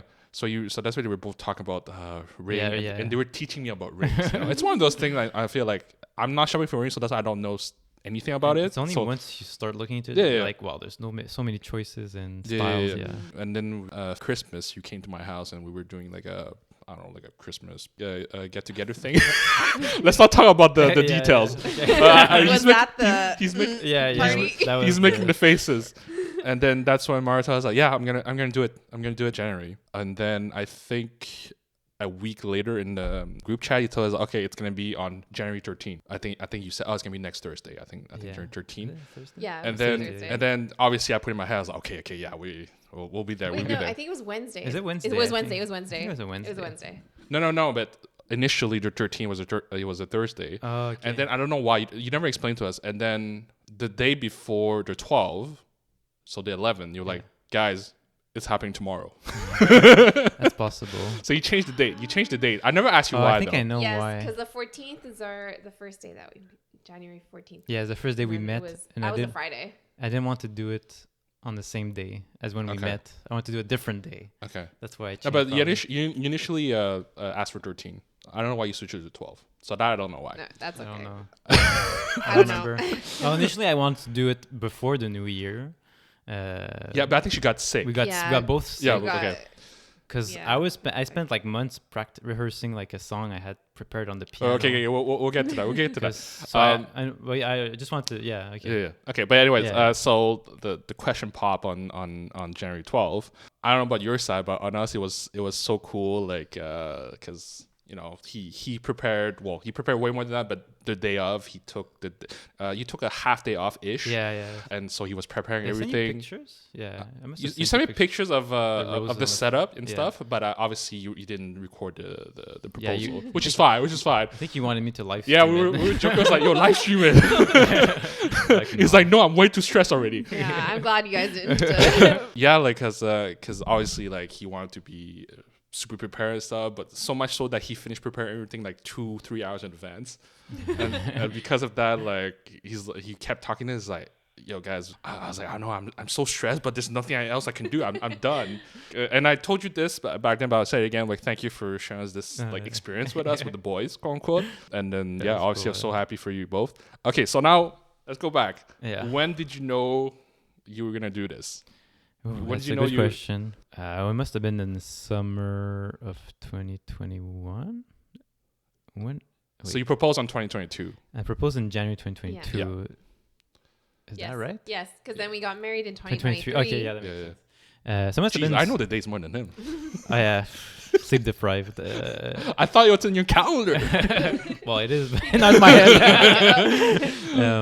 So it must have been the summer because, like, also we decided that we wanted to shop for the ring together. So I actually Okay, so went- you knew about it. Yeah. So Sylvia knew about it, but she didn't know when it was gonna happen. Oh. And when the summer that we selected the design of the ring, but I only proposed like 6 months later. Yeah. So for her, she was like, "What's the holdup? Like Yeah, you I have was the getting ring." the Like invitation. Did you ask? Did you like Yes. explicitly ask Yes. you? Okay. she was like, if you changed your mind, it's okay, but you have to tell me. That's Sylvia. That's what you said. I yeah. did say that because like That was like around Christmas Yeah, 'cause 2021. Yeah. we had agreed like I had Well, an- he had the yeah. ring, yeah. Yeah, I had the idea that he was going to propose by the end of the year. You know, I also had that idea. but then the it did. idea. Well, obviously, I got sick. You know, we both Yeah. got sick. Anyways, but like in my head, I was like, he's still going to do it before the end of the year. And then when it didn't happen, I was kind of disappointed. You know, at that point, I was like, hey, is there something else going on? But for me, it was like I didn't want to rush to do it before the end of the year just because like to get it over it. I want to do it the right way. Yeah. But I knew that she was like I could not explain to her why it was gonna take a bit longer. Yeah, but- so aside from the ring, you didn't know what he was planning. No, I told him, I want to be involved for the ring choice because I wanted to make sure that the ring we had or that he's going to give me is one that I'm going to wear and that I'm going to like. And That it fits. That it fits, you know. And, but I Okay. told him, you know, it's your plan. Like you decide the rest. You plan out what you're going to do, when you're going to do it. I just need to know that the ring looks like this. And yeah. Did you recall how many times you were like, this is a perfect place to propose to me? Well, honestly, in my head, I knew it was only one place where he would propose to me, and that would be inside like our home, like at home. Why? Because I must have told you I didn't want anything public. It's possible, yeah. But you know Like, my but I personality, know which is him not also, to do something like, public. we're not going to anyway, do a public proposal, Mhm. and I felt like at home where it's just the two of us, it's like the most intimate place that we could, you know, be together. Yeah, so I had a feeling. I knew it was going to be at home. Mhm. I just didn't know what he was going to do and when.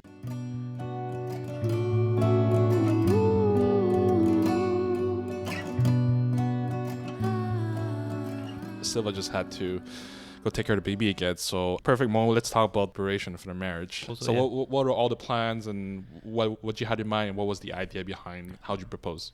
To be honest, I don't know why I had this idea, but I had because at that time I was learning to play the piano. Yes. And then I think we had watched during COVID like the Hamilton musical multiple times, and I was very inspired by Yeah. that. And parenthesis, you learned to play piano because of Sylvia. Yeah, because it was her instrument when she was young, Yeah. and she was still playing it, and then she also helped me a little bit to learn it. Mhm. So at that point, I kind of knew the basics. I could play like basic songs, Mhm. but then I thought I don't want to just like play a piece of piano for Sylvia. Like I want to do something where I'm gonna sing, and I have no singing experience like whatsoever. Never done it. Never tried. That's to do one it. thing I'll give to you. I have so much respect for you to go out there and learn something unknown, like Yeah, learning thanks. Chinese, learning piano. Like these are like way out of your normal profile, Yeah. and then singing. So that's why I remember when you told me what you were playing, I was like, "What the hell?" Also, I learned. I wrote the lyrics from scratch. So I took. So it was the original song. Yeah, well, I took a piece from the Hamilton Yeah. musical and I invented my own lyrics on top of that. I was kind of talking about Sylvia and me's love story, like where we met. Like I put that into the song. So I wrote my own lyrics and I was learning to sing at the same time. And I couldn't let Sylvia know that I was learning to sing. Yeah. So it was very challenging. And for me, I don't like to lie. So like. It was stressful because I had to find moments where I had to go to I had a singing teacher, Yeah. and I wanted to practice while I was at home. I remember that. Yeah, you were And telling that. I was living with Sylvia, so try to practice singing when you're living with somebody else. It's very difficult. You should have asked me. I would have let you come to my place. To I guess I practice. could have done that. But since Sylvia, she doesn't work from home, so at least like during lunchtime, I could find time to practice. to practice. So that was, Okay. and I would sneak out like during the day to go to my singing teacher because Sylvia, she was at work. Okay. I would- She didn't even know you went out. No. Okay. Exactly. So I would, because I don't think. I think once I lied and I said I'm going to like a conference or something that Oh evening. my god, I'm gonna ask you about this. And then I was like, I hope she doesn't ask for like picture because she's kind of. she but I does ask for pictures. I had a plan. I was going to tell her, I forgot. I think I did that once where I had to lie, unfortunately, and I was very stressed about it, but it worked. Okay. So no, I took a lot of. I must have taken 10 to 20 hours of singing lessons or more. Jeez. Yeah, and I had to practice that at home too. Yeah, Oh, and don't forget, guys, doing that while playing the piano, while playing piano. Yeah, I was playing which piano, which you're not a and- master of. You just started learning. Oh too. no, yeah, it was very difficult for me, and my singing teacher was actually very helpful. I don't know she kind of stuck with it. She was like, yeah, we can do it. Like you can do it. And she helped me to write to tweak some of the lyrics, like just to make sense, because I had no idea.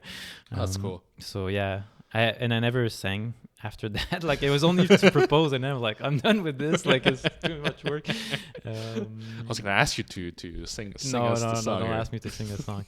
There's a whole like warming up routine. Routine? It would take too long. Yeah. No, but yeah, then the time when like I had to actually do it, that's when you get like I got really stressed because I had to like perform. Mm-hmm. Did you do it perfectly during your thing? Actually, yeah, it was cool. pretty good, and she was like, "Wow," like like you can ask about it to her after, but like she was like.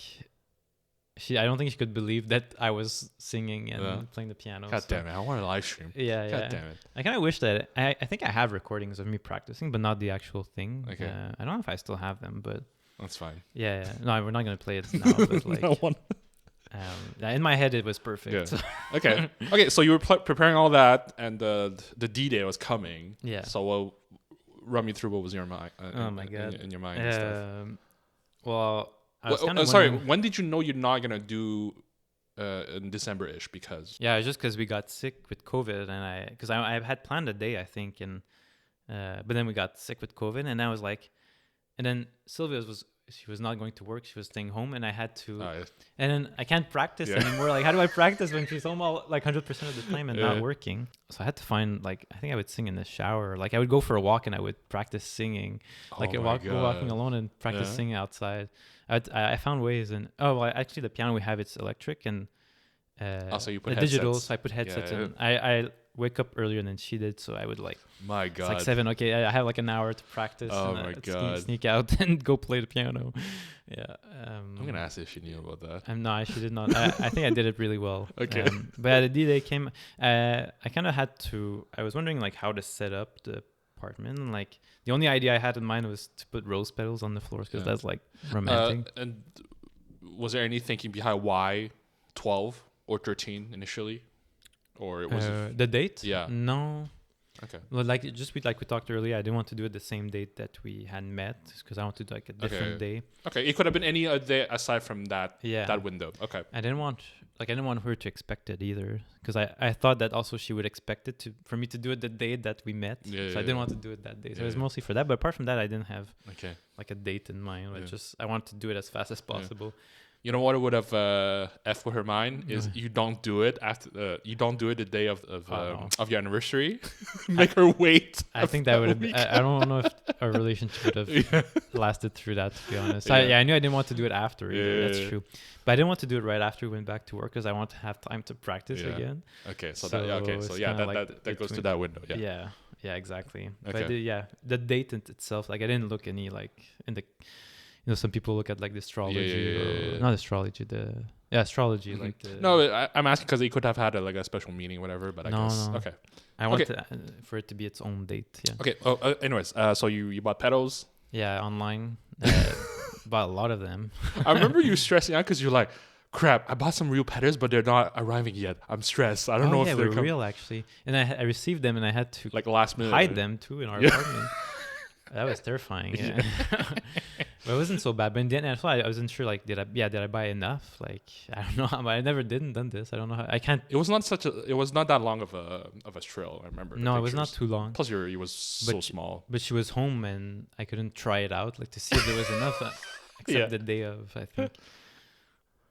I think I did try it out before to see, like, okay, is this gonna be like about enough? I think I found a time to do it. Yeah. Okay. But yeah, then I just put them on the floor, and then I was like, I had to wait for her to get home, which is the terrifying thing because I knew like she leaves work and then she's gonna arrive at certain times. I knew it like a window. Again, I remember from the car, like we were in a group chat, like we were like, when is she coming back? I think it was like 5 something. Yeah. And then, but when you said that it was like 3, and you're like, oh, I have nothing else to do. Yeah. I'm prep. I'm just stressing. I don't just know what wait for her to come back. And then go for obviously a we were walk joking or like, something, we'll just text Sylvia, ask her like to dress a little bit better today and stuff. Yeah, don't do that. Yeah.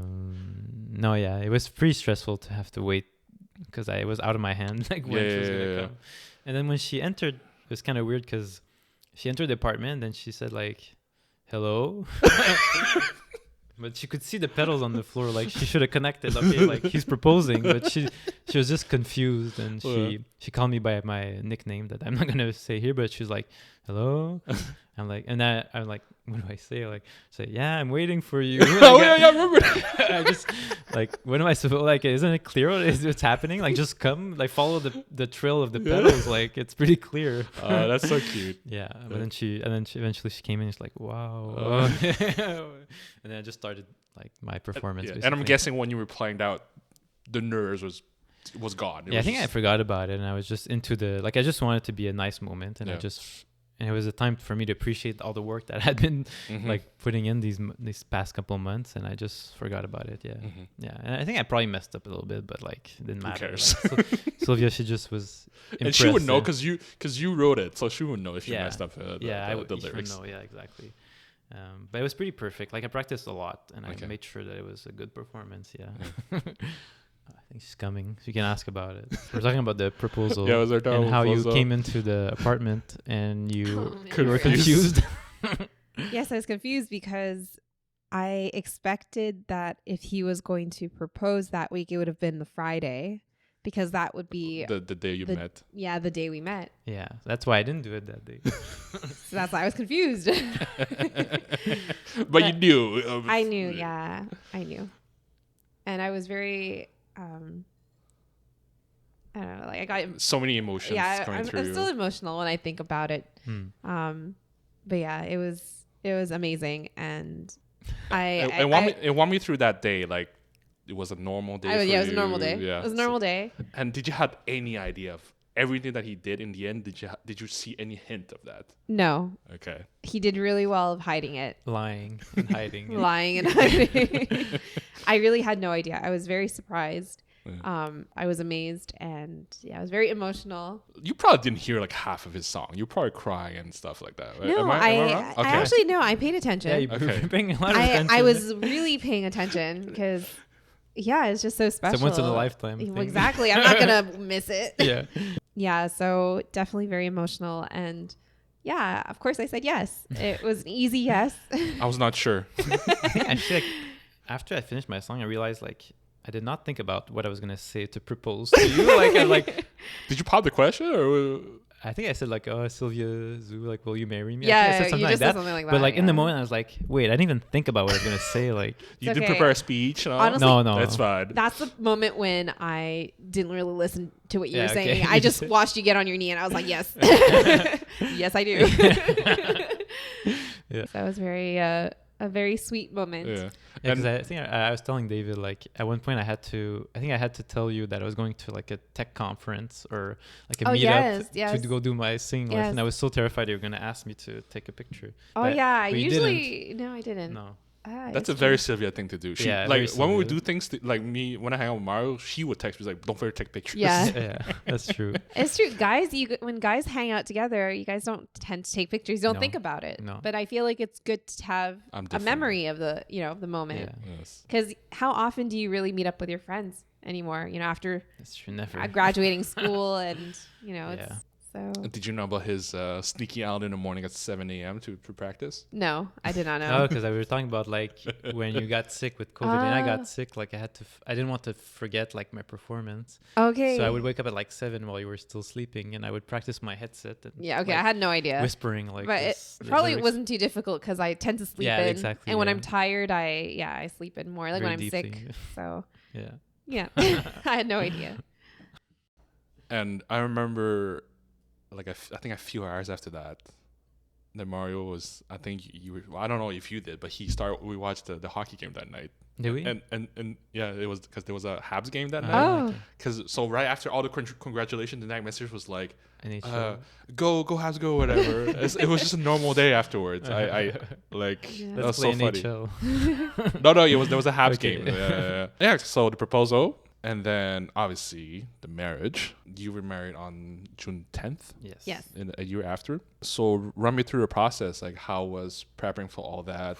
What was... I don't think we should go into too many details because it was a long process. But I think we'll just say that it took a lot of planning. Okay.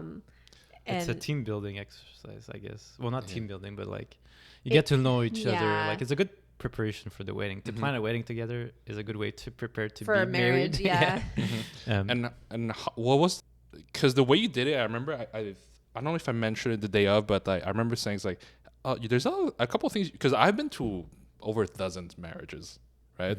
I remember telling you like, oh, this is unique. Oh, I've never seen this before. So just walk me through, like, what was your thinking? Like, was there any theme? Like, what was the thinking behind the concept of that? The concept?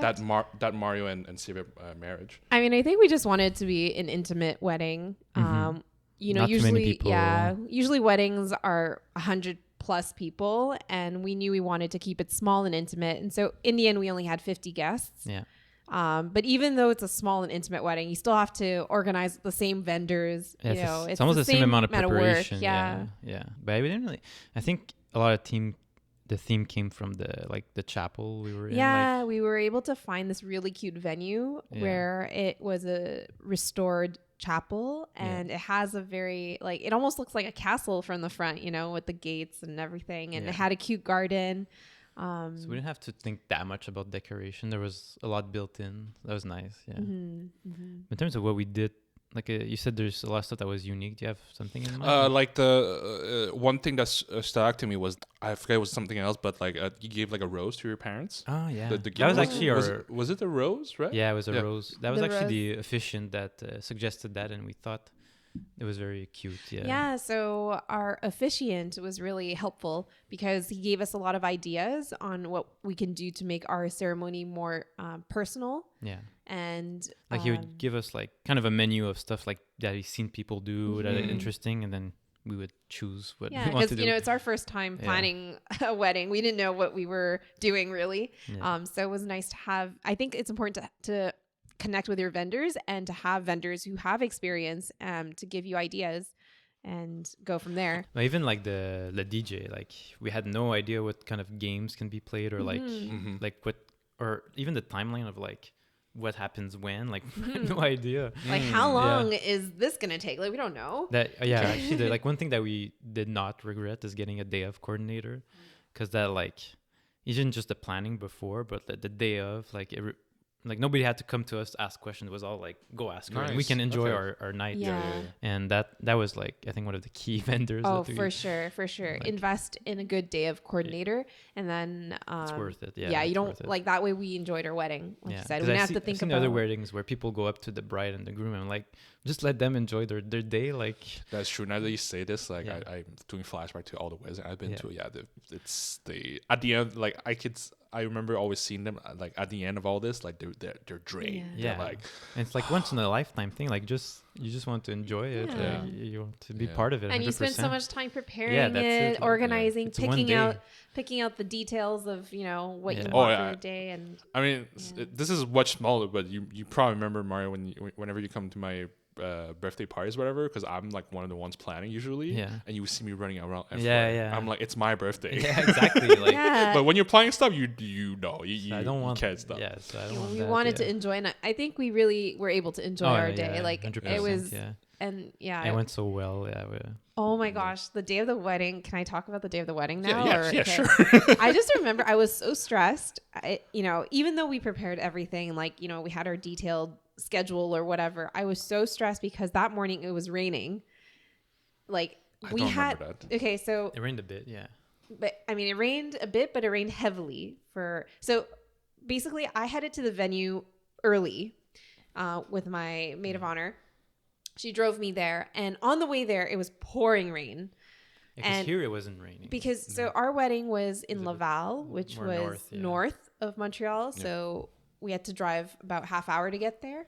And on the drive there, it was just pouring rain. And I was thinking, oh my gosh, because our wedding, we had a garden and we wanted to have an outdoor ceremony. We had planned for an outdoor ceremony. It was very beautiful, by the way. Yeah. And I was like, oh my God, everything is going to be ruined. It's going to be all soaking wet. And like the guests will not be able to enjoy the garden. And anyways, I had this panic. We did have a backup plan because we could have had the ceremony inside. Yeah. So but we didn't want, that was like, it was a backup plan. Yeah, it was plan B. What we wanted is to do outside. Yeah. So that was a bit stressful. Yeah.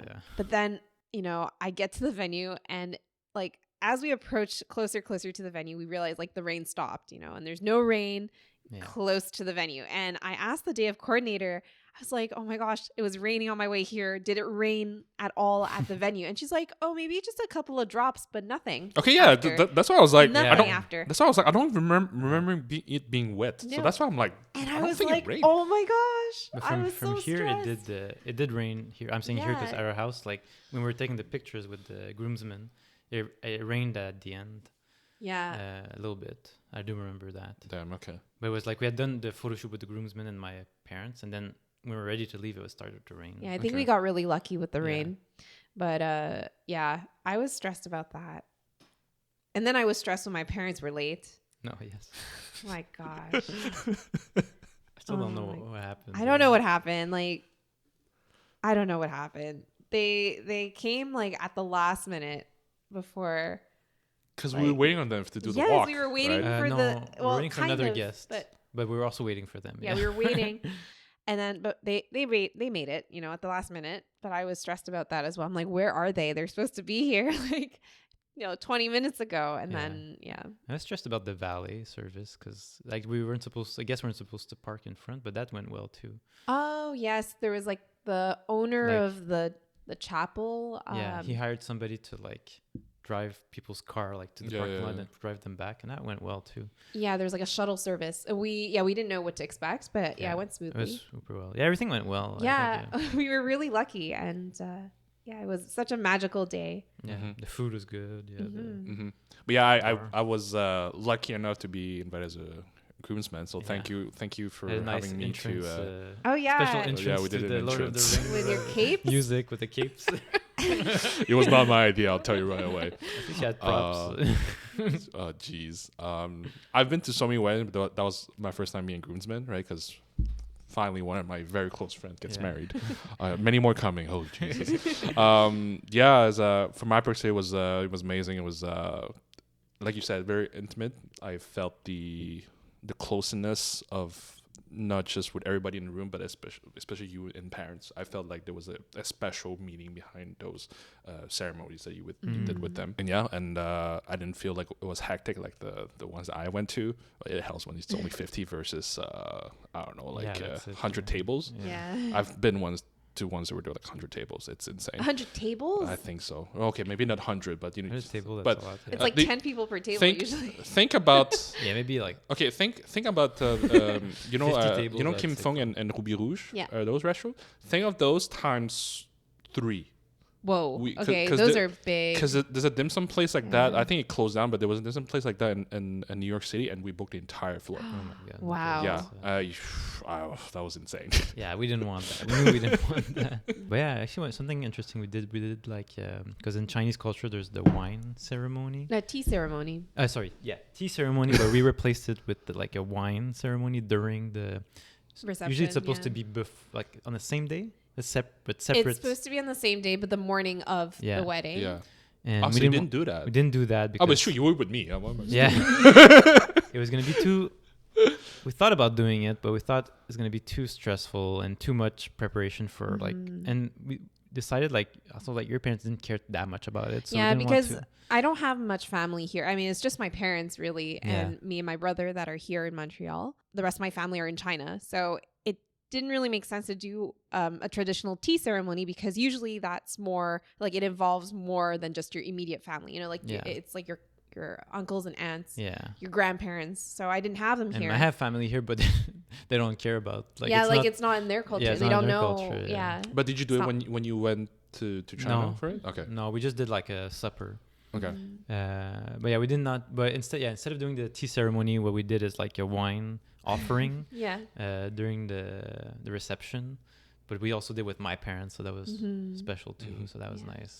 And then that's the moment I started to call your parents like mama, baba, like mom and dad. Basically, that was a Yeah. bit weird. Mhm. But yeah, But yeah, that's something that was meaningful to my parents. Yeah. They wanted him to call them mom and dad because in Chinese culture, once you're in the family, my parents are your parents. Yeah. So, you know, I remember like It's- at the beginning yeah. when you told me that, I'm like, oh yeah, okay, like I'm sure like it'd be nice to, but it'll never happen because for me it's like it's very it's so weird. foreign. Like yeah, it it's so doesn't foreign. feel natural. But yeah. then once we did the ceremony, like And at that point, I was like, oh yeah, it kind of makes sense, like to call them. But that's strange because you call them, because the full word of how we call it's mother-in-law. There's still the word mother in there. No, I don't call them that. I call them mama baba. Yes, but even though normally you would still use the word mother, that doesn't bar you. when you're describing their relationship to you, but what would you call them? Like, it's more what right. No, we call them by their name. Right. Okay, I see what you mean. Okay, yeah. okay.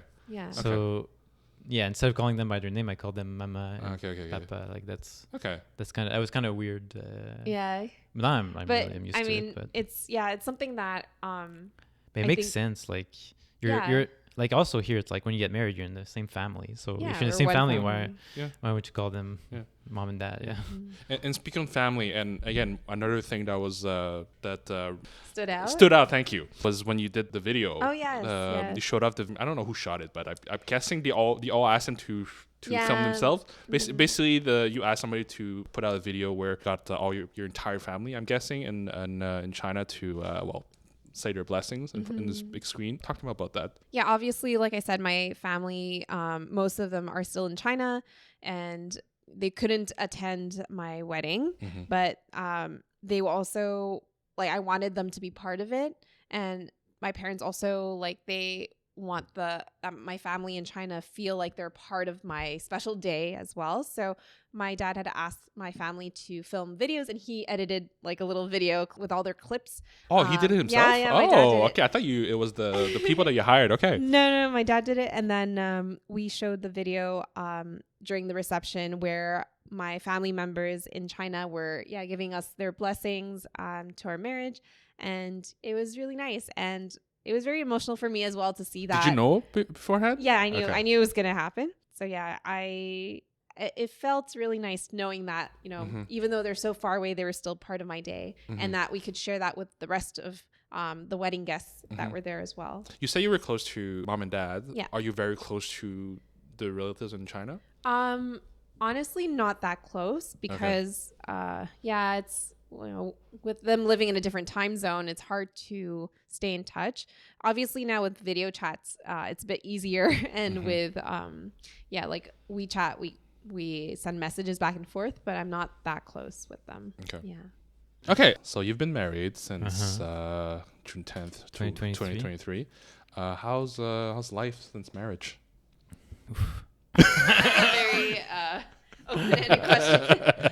I mean, life after marriage is not much different. It hasn't changed much because you already you were already living this house too, right? Yes. Yeah. So it's like aside from another human being now. Yeah. So that changed a lot. Yeah. Having a baby. So once you've already moved in and lived with somebody like full time for a while, getting married doesn't really change anything. I hope it doesn't change anything in your relationship. Once you get married, it just makes it more official. And you get to have a nice ring on your finger. Now to the, should I say, most recent big event in your life. Actually, you told me it was right from the second day you were talking about, what do you want? And you want a family, you want a kid. I assume you mentioned back then to Sylvia that you wanted a kid. Yeah. Vice versa. Yeah, so I think it was the second date that we wanted 2 kids, and even both wanted 2 kids. Okay. Yeah. I guess I'll start with you. Why'd you want a kid? That's a good question. Yeah, because it is a big change. I can tell you that now, and it's a lot different than I thought before. But I think in a good or bad way? Both. Okay. I mean, I think it's like I like the idea of having a family. Yeah. And of like building something with somebody else. So raising children and building a family where we build something and we have fun together. Like it's more for that. Like in the long term, we could have stayed just me and Sylvia, but after a while I feel like it would get tiring, or it would just get the same thing over and over again. Whereas if you have a family, it's everything's different. I feel like you have more fun overall. It's a lot more challenging, but you have more. And did that come from because you had a fun family? Yeah, probably. I would assume if your family situation is not as good, you wouldn't want kids. So for me, it was always good and no problem. So yeah, I have a sister that's older, and I have a good relationship with, and my parents I have a good relationship with as well. So it's probably part of it too. would you? I know this sounds like a weird question. Do you like kids? Yeah. I mean, even I have a niece that's Okay. she's 3 years old now, and even when she was like starting 1 or 2, like I had a good relationship Okay. with her and had a lot of fun with Mhm. her. Of course, when you're not parent, you have Yeah. only the good side of having kids. You play with them a lot, Yeah. but you don't need to take care of them, change her Uh-huh. diaper and stuff like Yeah, that. So yeah. you only get that once you really start being a parent. Okay. But I do like kids in general. Yeah. Okay. I asked that because I actually know people that they want a family, they want a son, a girl, but they don't like kids. They just find them annoying until a certain age. Yeah, honestly. but I think it's part of it is if it's not your own, then you kind of annoyed Yeah. by it. Whereas if it's your own, then you made the choice to have your baby. Yeah, If your yeah, baby's yeah, yeah. annoying, then you can't really opt out of that. I think Too it's late. different if it's your baby. I mean, I have a different relationship with my niece than with my daughter. Like that's Yeah. normal. So Uh-huh. normal, I might not like babies in general, but Yeah. your babies might be different. But if you don't like to play with baby, I don't know. Maybe in my experience, I like to play with babies, and I like to play with my baby. So Mhm. Okay. I can't talk to people who don't like babies. I don't know if they have when they have a baby, will they like them or not? I don't know. Yeah. Okay. I'll jump straight to you since Sylvia's busy. Why now? Have a baby now? Why now? Yeah. I asked because we have a mutual friend who's like, oh, I'm gonna wait for Yeah. X amount of time, but you was basically straight away after the wedding. I think because we had moved in together, we already had a house ready, like with two baby rooms that we knew that we had space for it, and we were ready. Like we had lived together for a while, we knew it would work, so we decided it was the right time. both physically and mentally, you were both. And even in terms of like financially, we knew that we could have kids and we wouldn't have to worry too much about it. I took 6 months off when Elise was born. Like two of those months were unpaid, and I knew we could get through that like no problem. So that helped a lot. So it was all that, like we just felt ready. Okay. I think I remember even before we got the house, like I was telling Sylvia, like I'd be ready to be a father like now, even before we were married. I remember telling that to Sylvia, like just because like my career was kind of like figured out, and like our relationship too. So it felt okay. The next step is, and then we knew we both wanted that. So next step, okay, let's get a baby. Okay. Yeah. So it just made sense. And how's it been, fatherhood? Difficult, because you get. I mean, with my niece, I got all the highs not the highs, but like The fun part. the fun part. Yeah. So Without the yeah, you the don't low part. you kind of hear about the low parts, like you were not gonna sleep, Yeah. or I don't know, you're not gonna have any time to do anything. Yeah. But it's only once you're in it, and each baby is different, so you Yeah. think, yeah, okay, that's true for your baby, but maybe not for mine. But it's only once you get your own baby and you get to know her personality that you get to know how it's gonna be. Yeah. But it's definitely tough to have baby. I can tell you that. Okay. I've heard Was that. it like you expected, even though you had all the warnings in a way? I think it's it's more that I expected it to be bad, but even if I knew it was going to be bad, it didn't help the fact that it was bad. It was still bad. Like when I tell you it's going to be hard to do something, just because you know it's hard, it doesn't make it easier to go through it. Like more that kind of way. What's the thing you would say that you were definitely not prepared for this? I think it's basically I have no time to like even though we keep telling you will have no social life anymore. Yeah, I am introverted, like we talked about before, and I have basically 0 minutes in my day where I'm completely alone with my thoughts. Like that's something I want to work on. Like maybe just going for a walk alone, trying to make that work with Sylvia would be helpful, because that's the only way I can charge my batteries, and I have 0 time for that right now, because you want to take care of your own body, like exercise and stuff like that. You want to take care of your wife, your baby, and the house. Like there's chores to do. You have to do food, take care of, like there's so much to think about that you kind of forgot about to take care about yourself too. Even though it's impossible to 100% prepare other people to be a dad, what would you what would be number one tip you'll give future dads? Get a baby carrier. Actually, you gave us that as our gift for our baby shower. Okay, I did not know it was going to be that important, but sure. I still use it. Well, okay, cool. Yeah, I did not know. like I didn't know about baby carriers actually. So it was Sylvia that knew about them, and That's such. I don't know about Sylvia, but that's such an Asian thing. Like I've seen the reason I knew about this because all my grandmothers and whatever they always had they those. had that. Okay. Yeah. Yeah, here it's definitely not as And popular. It's and getting more And popular. sorry, I was gonna say, and I definitely remember me being wrapped out Being loud. wrapped? Okay. I don't know why. I remember that. Yeah, so here, I mean, recently it's more popular, and there's a lot of more shops making them, or not shops, but like online stores and stuff like that. But before, like my parents, like they never did that. They never. It wasn't even something you would think about doing for my parents. But for me, so I didn't know about it. But once Elise was born, like we used it a lot. Like all our naps were basically a lot of our naps during the day was just in the if you do like 2 hour nap on my body, and I didn't expect that, but it would make it a lot easier. But I think I've heard that not all babies like wraps, so she does. So we were lucky. But she likes it a bit too much because now she doesn't want to, like she doesn't like to sleep alone. She likes to sleep on, she's a baby, so like, she wants to be with us. But yeah, try out a carrier. Just make sure you do it right. Like there's ways to do it unsafely. Just look at videos of how to do it safe because that's important. Because we've seen other babies being carried in the baby carrier like the wrong way, and so just make sure you do it the right way. It's easy to do it the wrong way. Yeah.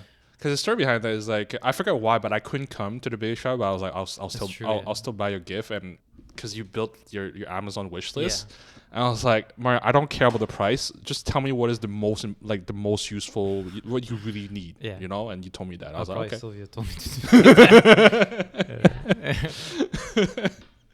Okay. Well, the first time I put it on, it was before Elise was born, and we tried it on. We should probably be prepared to put it on when. And I was like, this is so complicated. But then once you do it like 5 times, you're good, and it takes me like 2 minutes to set up, and I'm good to carry her. And it's pretty comfortable too. So. And comfortable for me, but we've tried. Like Sylvia bought so many other types of carriers, and the one that you bought us, which is very simple, is just like like a piece of tissue basically. It's the most comfortable one. It's very simple. It's like and again, listeners, I'm not going to take credit. They put that in their own wish list. I just paid for it basically. I didn't choose it. I'm not that cheap good. Too. So it's you should. Maybe your baby won't like it, but if your baby likes it, it's gonna make your life. Well, she's falling asleep, so I think she likes it. Oh, she likes it a lot. It would save your back also. Save your back too. Yeah, it's true. Yeah. Okay. Well, Sylvia, since you're back, same question. What made you want a baby, a kid? Have you seen babies? They're so cute. How can you not want one? I don't know. Maybe like because you say that I've met so many people. That no, it's just kids. Like I always had an innate desire to be a mother one day. Okay. Hello. She has a hammer in her hand. Oh, bam. Yeah, but I think, wanting to be a mother, it's something that I always wanted. I always knew I wanted to be a mom. It's hard to explain like exactly why, but like even when I was a kid, we would play house, with my friends, and I would want to be the mom. Yeah, and I think like I heard you were asking Mario why now. Like that's another question. I mean, for me as a woman. Now I'm 30, and you always hear like about the biological clock as a woman where the older you get, the more difficult it is to have children, and there is scientific like proof that it gets harder for women, harder on our bodies, harder for the recovery, and even like if you just think about like when you get older, you might have less energy, and if you want to be able to play with your kids for longer, to be more involved, and it takes energy, right? So so for me, having that biological clock was something that I thought about a lot, and I had a goal in my head. It might be a little silly to set a goal like this, but like, I want to make sure that I have my first baby by the time I'm 30, because I knew I wanted more than one child.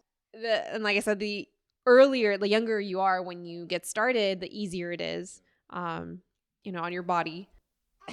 Hello. And I'm sure Mario mentioned like we had our house, we we got married, everything was kind of lining up and we were financially stable. We both had our full-time jobs. So we felt comfortable starting a family at that time.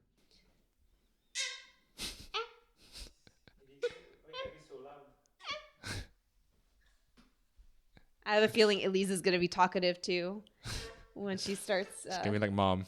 Yeah. Yeah. How can you look at that and not want a baby? Come on. But yeah, I do think also there is a certain where if you go on baby talk, like that's TikTok, but like if you look up baby talk, it's a bunch of people who post the cute videos of their babies. If you watch like 5 minutes of baby talk and you're like someone who likes kids, you're going to want a baby. Okay. Okay, got you. That's how you convince somebody to get one of the kids. But I've also heard that some people, they like kids. I think I heard you say this. Like they like kids, but they don't like babies. Something like that. Or like, but I feel like if you want to have a son or daughter, you have to accept that, yeah, there's a whole journey to be had with them. But yeah, it's very rewarding. And especially when they get older and you see how they pay attention to you and that they pick up on a lot of things that you do. It's like, I don't know, there's something about it where you're like, wow, you know, I created this little human being and they're kind of like an extension of me, right? So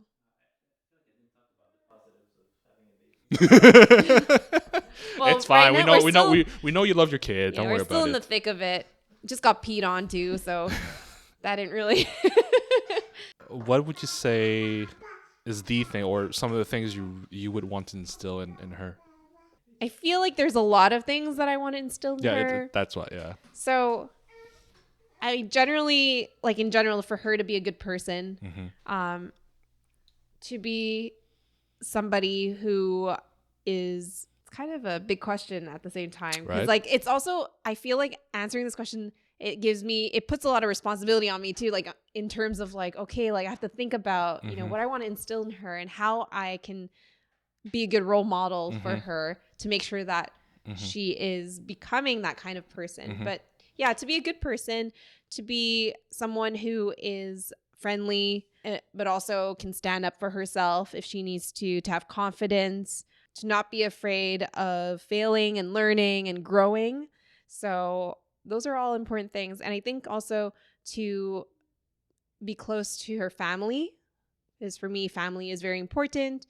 And I want her to know that she can always count on her family to be there for her if she needs it. And I also want her in turn to be able to help out in the family when she's able to help out and to contribute to society, I think is more like general way of saying it as well. You know, not just the family and herself, but to think about others as well and have a positive impact in her community. Yeah. And is that a quote unquote copy paste from what your parents did with you? Copy paste. I don't know if it's exactly copy paste. That's why I did quote unquote. But yeah, I feel like it's very similar because those are values that my parents instilled in me. Yeah.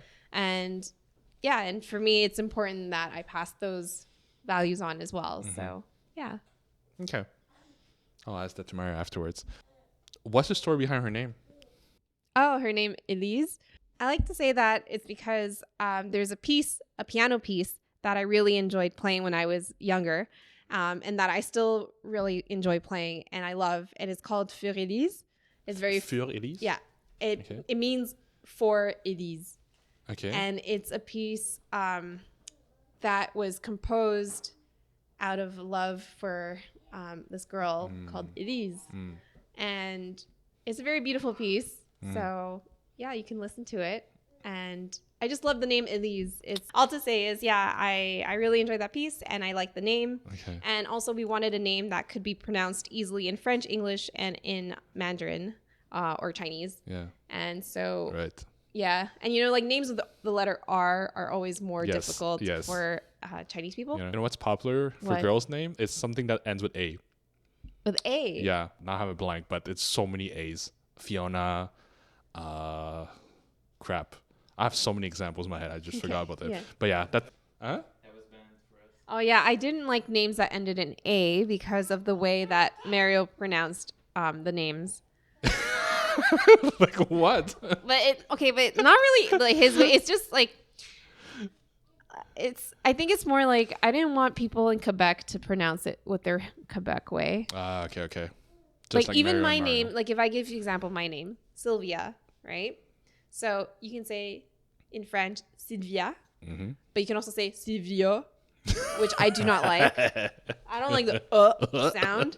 So I wanted to avoid a name that could be pronounced that way. So yeah, and I thought Elise was really cute. Yeah, so we went with So that. what I got from all that is that Mario did not have a choice in this. So we had a list, but I heavily favored Elise, and then he agreed. Thankfully, Okay. he liked it too. I'll let him talk about it himself. Yeah. Again, not to say you don't like Elise, but before you knew the gender, did you have a preference? What do you mean? Did you in your head was like, I want a boy, I want a girl? Honestly, no, I did not have a preference. I feel like I don't know. Like I feel like I would have been happy either way. Like I don't know. It's hard to say. Fine, like, that's fine. Yeah, I don't think I had The a reason I'm preference. asking is because we had somebody on the show where in their head they're like, I want a boy for X reasons, but when they found they were a girl, it doesn't matter. They already love them. Yeah. You know. And no, but honestly, I had no preference. Okay. I feel like most of the time for the first child, if you want more than one child, the first child, you don't really have a preference. It's like whatever, you know? But then once you have a girl or once you have a boy as your first, then your second child, you might have a preference. Because I think ideally I would like a boy for a second, you know, to balance, like to have a boy and a girl. And then that way in the family, in our 4-person household, we're evenly split, you know? Okay. 3 girls on the period at the same time, and I'm the only man. Say that again. Imagine there's 3 girls all on the period at the same time. Come what? Because one popular thing I hear often for guys, it's like, I want a boy so I can go play sports with them. And do boys things. You know? It's true. It's different though. Yeah, boy, girl. But I think the main thing is that you want someone who you can connect with and like you can pass on your knowledge. You know, like me as a woman, I can pass on my knowledge to Elise when she grows up to be a woman. And I think for dads, they also have the feeling they want to share their experience as a guy, right, with their sons. So I think it's perfectly natural to have that. Bonjour, Mario. Just you and me again. What do you hope to instill in Elise? What do I hope to instill? I think I just want her to become a competent human. You say it. Yeah, okay, sure. What I want is for her to have a strong career, a strong desire to get what she wants. Okay. And also to accept her personality, whatever her personality is. Yeah, be yourself, basically. Kind of be yourself, but also understand yourself. So more for that, and also how to interact with other people, like to be a decent human being, not to screw people over. Which I hope she plays sports for that, because when you play sport, you learn about fair play, and you're gonna have situations that you could screw people, but it doesn't make sense to screw people because there's no purpose to it. Okay. Did your parents tell you to do sports because of that? That's an interesting take on this. No, but I think it's just my parents are not really sporty people. I think for me, it's what I learned most being a child is playing sports. Yeah. Because there's a lot of situations in sports there's a lot of adversity you have to get through. Yeah. You have to learn to play with other people. If you play a social sport like hockey or soccer or whatever, you have to interact with other people. You have to learn to be good people to other people. Otherwise, you're not going to win as a team. So there's a lot of stuff that I think sports can teach you. Yes, So, I actually agree. I actually agree with this. Yes. Yeah. Okay. Well, thank you for all this. We'll try to do it this way. Because now we're doing rapid fire questions. Okay. This is gonna be a little more fun. All right. Okay. So first one: if we were to write a book or a movie about you two, like your love story, Okay. what would be its title? It's one of my favorite question to ask in this podcast. Actually, we can come back to it if you want. Yeah, let's come back to that. Okay. Favorite types of dates? Walks. Yeah, I was Nature. gonna say like a walk in nature, like a Hike. I was gonna say a randonnée, a hike, Hike, Okay. yeah. Okay. hiking. Yeah. What's the number one red flag in someone's online dating profile? Number one red Somebody flag. smoking. I would say when you don't see their full face. Okay. I thought you could say somebody holding a fish. No, that's not a red Oh, flag. okay. Well, it Like depends. if you can't see That their depends. face, like if they're wearing sunglasses in all their photos, Oh, like, yes, okay. Mm-hmm. or if it's like a blurry black and white photo, I don't know. Okay. Okay. So we kind of answered this earlier, but I didn't ask you. What's your number one tip for a successful online dating profile? Animals. That word for You mean like for your profile or profile? for like? Oh, for What- like what- the opposite what- sex? Like if someone would ask you, like, okay, what's the number one thing? What's the number one tip you would give me if I would make a profile? What would you tell? For you to make your profile. For you to Yeah. make a profile, just have a clear picture Have- of yourself Yeah, have clear pictures showing your face, and shave. showing But you were not shaved. I then. know, but that's something I didn't showing do well. what you actually look like. Yeah, that's something Like that. recent photo. That's something. No, it was a recent picture. Something I didn't do well is that I didn't.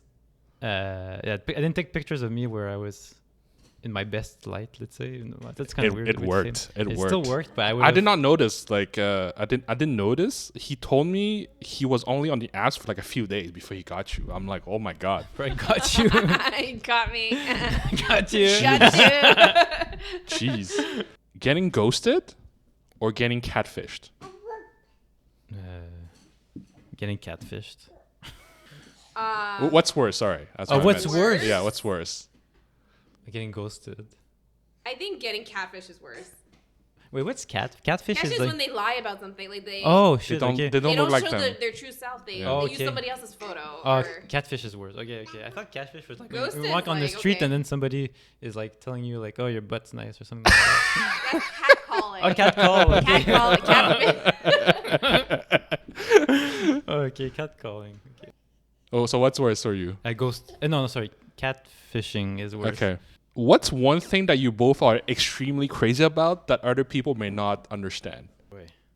That's Like together or Yeah. separately? Like something that you both like that you both. like super love or super into, but then when you talk to other people about it, like they don't understand. They don't feel the same way. baby carriers. Yeah, maybe baby carrier. I was gonna say baby wearing. Baby wearing. Yeah. Okay. We have like 6 or. Yeah, How many because do we have? we kind of went down the rabbit hole with baby wearing. Yeah. Well, especially me, because I have Amy's 2. was like she was, and she still is kind of a Velcro baby. That's when a baby always wants to be held, and doesn't want to be alone. Okay. Like even now, you're holding her, but she's still upset. So now she's like, Okay, now she wants to be wants alone. to explore. Okay.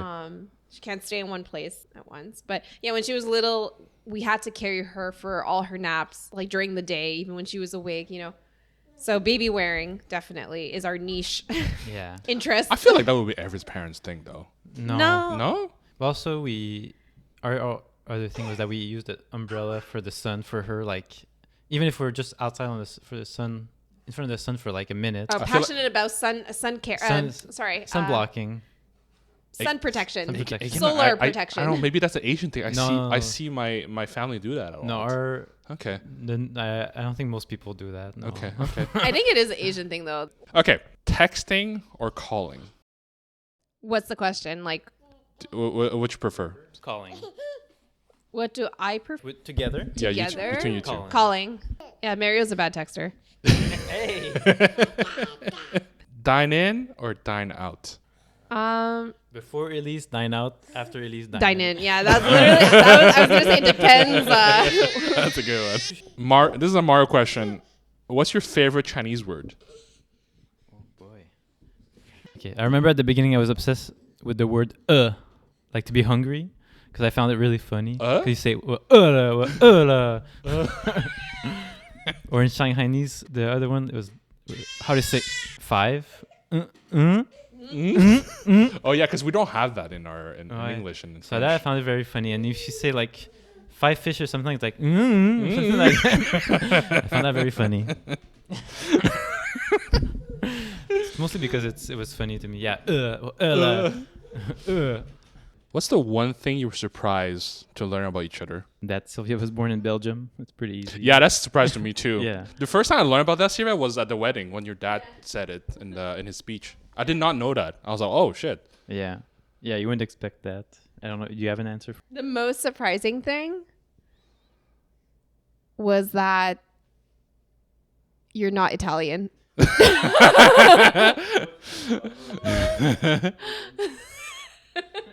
that count? Sure. All right. Going back to the title. Did you think about the title? No. We're different but the same. We're different but the same. Okay, I have the title. Yeah. It's called, our love story would be called, I don't know if this would be cheesy. I mean, that's all the titles for women's You left me at the right swipe. Or no, not you left me. You met me at the right swipe. Yeah. Sorry, wrong word. You met me at the right, or you got me at the right swipe. Like at the right time. You know, we met at the right time. We both swiped right for Tinder. Okay. And you are the right one for me. So, Okay. does that even make sense? Don't forget this. This might influence the name of this episode. Okay. So no pressure. Sure. Okay. Fun fact is that this is actually the first episode I'm filming after I launched the podcast. So everyone else that I presented this gift to, they didn't know that I had a gift at all. But Sylvia, I know she stalked me on the socials, so she knows what this is. To thank every single guest that's been on my show, I've commissioned like a gift for you guys. It's an artwork, but I guess you'll still have the surprise of what it looks like. So I will present this to you momentarily, and let's get your first reaction to it. Elise is excited to see it too. All right. It's not us naked, is it? Huh? I hope it's not us naked. Well.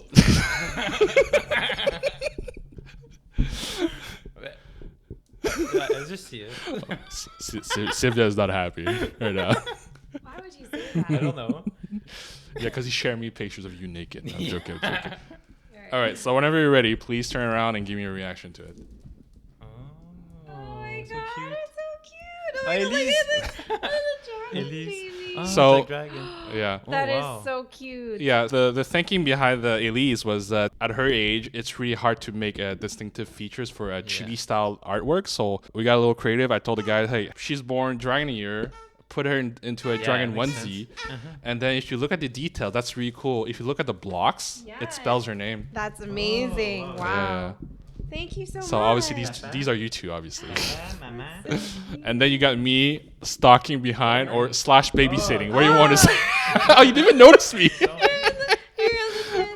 Yeah, so I was like, I told us like, hey, for this one, don't put me in the front. I want them to have the spotlight, obviously, and I'll just put me in the back somewhere. And then this happened.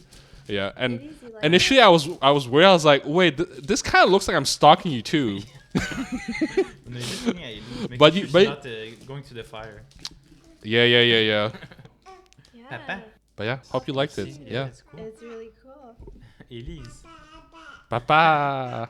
Yeah, she has a lot to say. She's talking. Elise about it. approves. Wait, She so is this approves the it. same? C'est le même background c'est pour tous les épisodes ou c'est comme spécial pour? Yeah, it's all the same background. Okay. The chibi is obviously exclusive to you, right? I had these made especially for you. Love Base, edition. Yeah. So this is a special love edition. So that's why I put Elise, this. décris-le pas. So Yeah. much. That's really cool. Yeah. I love that you're in the back. I didn't even notice that. Because again, like I didn't want to be in there. I was like, well, there's too many people here. It's not about me, so I'll just Oh be my God, behind. Elise, okay. There you go. So Okay. that was the idea behind Alright. it. Thank you. Thank you. Wow. There you go. Can we take a picture? Merci. Yes, de, we'll do it after. Merci d'avoir toléré Elise. No, but thank you for doing this. I appreciate this. I basically took your whole day. Reminisce. But I don't think you shared this with anybody else. So I think thank you for sharing That's this. Yeah. You probably told Bits bits and and pieces, pieces to yeah. your families and friends, but even me, like I know this guy for a long time. Yeah, I it's never, 90% of stuff we talk about today, I didn't know. Yeah, that's true. You know. Well, also it's a boys thing. You don't talk about this. Yeah. And, Sometimes you guys meet him. I'm like, oh, like what's new? And he's like, we didn't talk about anything. I'm like, I don't know. Why would I know? You hung out for like 3 hours. You don't talk about your lives. No, we just played NHL and did the Well, yeah, we get frustrated playing the game, so that's why we don't have time talking. And we do inappropriate gestures. Well, okay, not me. Yeah, I'm a good boy. So before I let you go for reals, any final thoughts, anything you want to say to the viewers, any wishes? Happy New Year. Happy New Year. Yeah, it was Chinese New Year recently. Yeah. Enjoy your Valentine's Day. Yeah, enjoy Valentine's Yeah. Day. And I think no matter what stage of life or of your love journey, I mean, this is all related to love, Oh, right? yeah, that's true. Yeah, This it is. episode is about love. I think no matter where you are in your journey to finding love, I think you should trust the process, or like trust that you'll find the right person for you when you're ready. Like it'll happen when you're ready or when you least expect it. Like for me, I didn't expect to meet Mario so soon after. Yeah, it might take a lot of time. You It know. might not take a lot. You don't know. You don't know. But just to keep your heart open, your mind open. kind of know when somebody is right. But obviously, it's easier to say this now that we found each other than when Yeah. we were living through. It does take, like I would say, it does take a lot of work, but it's worth it. And a lot of work in the sense that you have to learn about yourself too to make a good couple. Yeah. But yeah, once you're together with the person that is right for you, you will feel fulfilled, like completed, but also you'll feel excited to grow with that person as well. So like your journey hasn't ended once you meet that person. It's just beginning. Yeah. Also cheesy. I know. Also that there are difficult moments, and don't run away from difficult moments because it'll teach you about your relationship too. Exactly. That too. Okay. Well, thank you so much. 谢谢。谢谢, yeah. Thank you so much, Sylvia. Thank you so much, Mario. Appreciate you for agreeing to do this, because I think, especially for this couple thing, it takes approval from both sides. So Yeah. thank you both. Thank you for opening up, telling us your love story to the world, basically. Wish you both happy Valentine's Day, because that's coming soon. Thank and you. wish you a lifetime long, full of love and happiness. Thank Yes. you. you. Thank you so much. Thanks All right. for bearing with us with it. No. Yeah, it's not easy with a baby. I didn't think okay. it was going to be possible, but we made it work. Yeah. I want to say also good luck with your podcast. yeah. This is Thank very you. exciting Thank project for you, That's I'm sure. cool. Very cool. We'll share Just that doing with this our for family. fun. Yeah. And I think what's cool, like for some people that I did this, is like, thank you for allowing me to do this day, because I would never otherwise be able to share my story like this. Either for, I don't know, in this case, I'm guessing you're going to share with family and friends, Yeah. because like I said, I talk with Mario a lot with less now, but like I didn't know 90% of this. Right, and I jokingly say it's the power of the mic. You put a mic in front of people, and then they just start talking. Yeah. Yeah. And It's true, you don't and have I don't know, and like I jokingly said it, but I think it's true. Like maybe at least when you grow up a little bit, you know, you can listen to this and learn about mom and dad. No, she doesn't want to. Okay, fine, I have enough fine. of mom and dad every day. Okay. And that's it for this special love edition of the Tells to Tell podcast. What'd you think? If you'd like to see more of these episodes centering around love, dating, romance stories, let us know and we'll try to make more. As usual, if you like what we do and want to help keep the mics on, please consider following or subscribing to this show on your favorite podcast platforms and share with friends and family. Really, like people ask me like how to support this. Really, this is the best way to share this and to subscribe to our podcast. And reminder, we're on Spotify, Apple Podcasts, and YouTube. Also, to get updates and behind the scenes of the show, you can follow at tellstotell.podcast on Instagram. If you want to stalk me personally for some reason, you can follow me at David Liu, that's LIU.17, davidliu.17. As always, I hope you all stay safe and always be kind to each other. I'm your host, David Liu, and I will see you next time. Yay! We survived!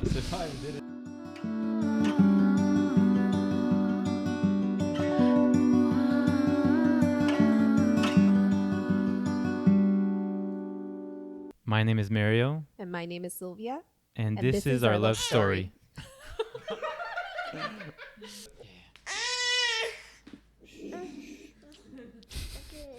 C'est un micro? You want to yell into it? She looks so happy! J'allais dire, c'est pas chier, David crie là-dedans. Un micro? Why are you so happy about this? Maybe she's gonna be a podcaster one day. Yeah, maybe. Attention, cool. Je pense que c'est la texture. Ah. It's also because I think she knows it's something that she's not supposed to Yeah. play with. I wish I had a mic in my bag.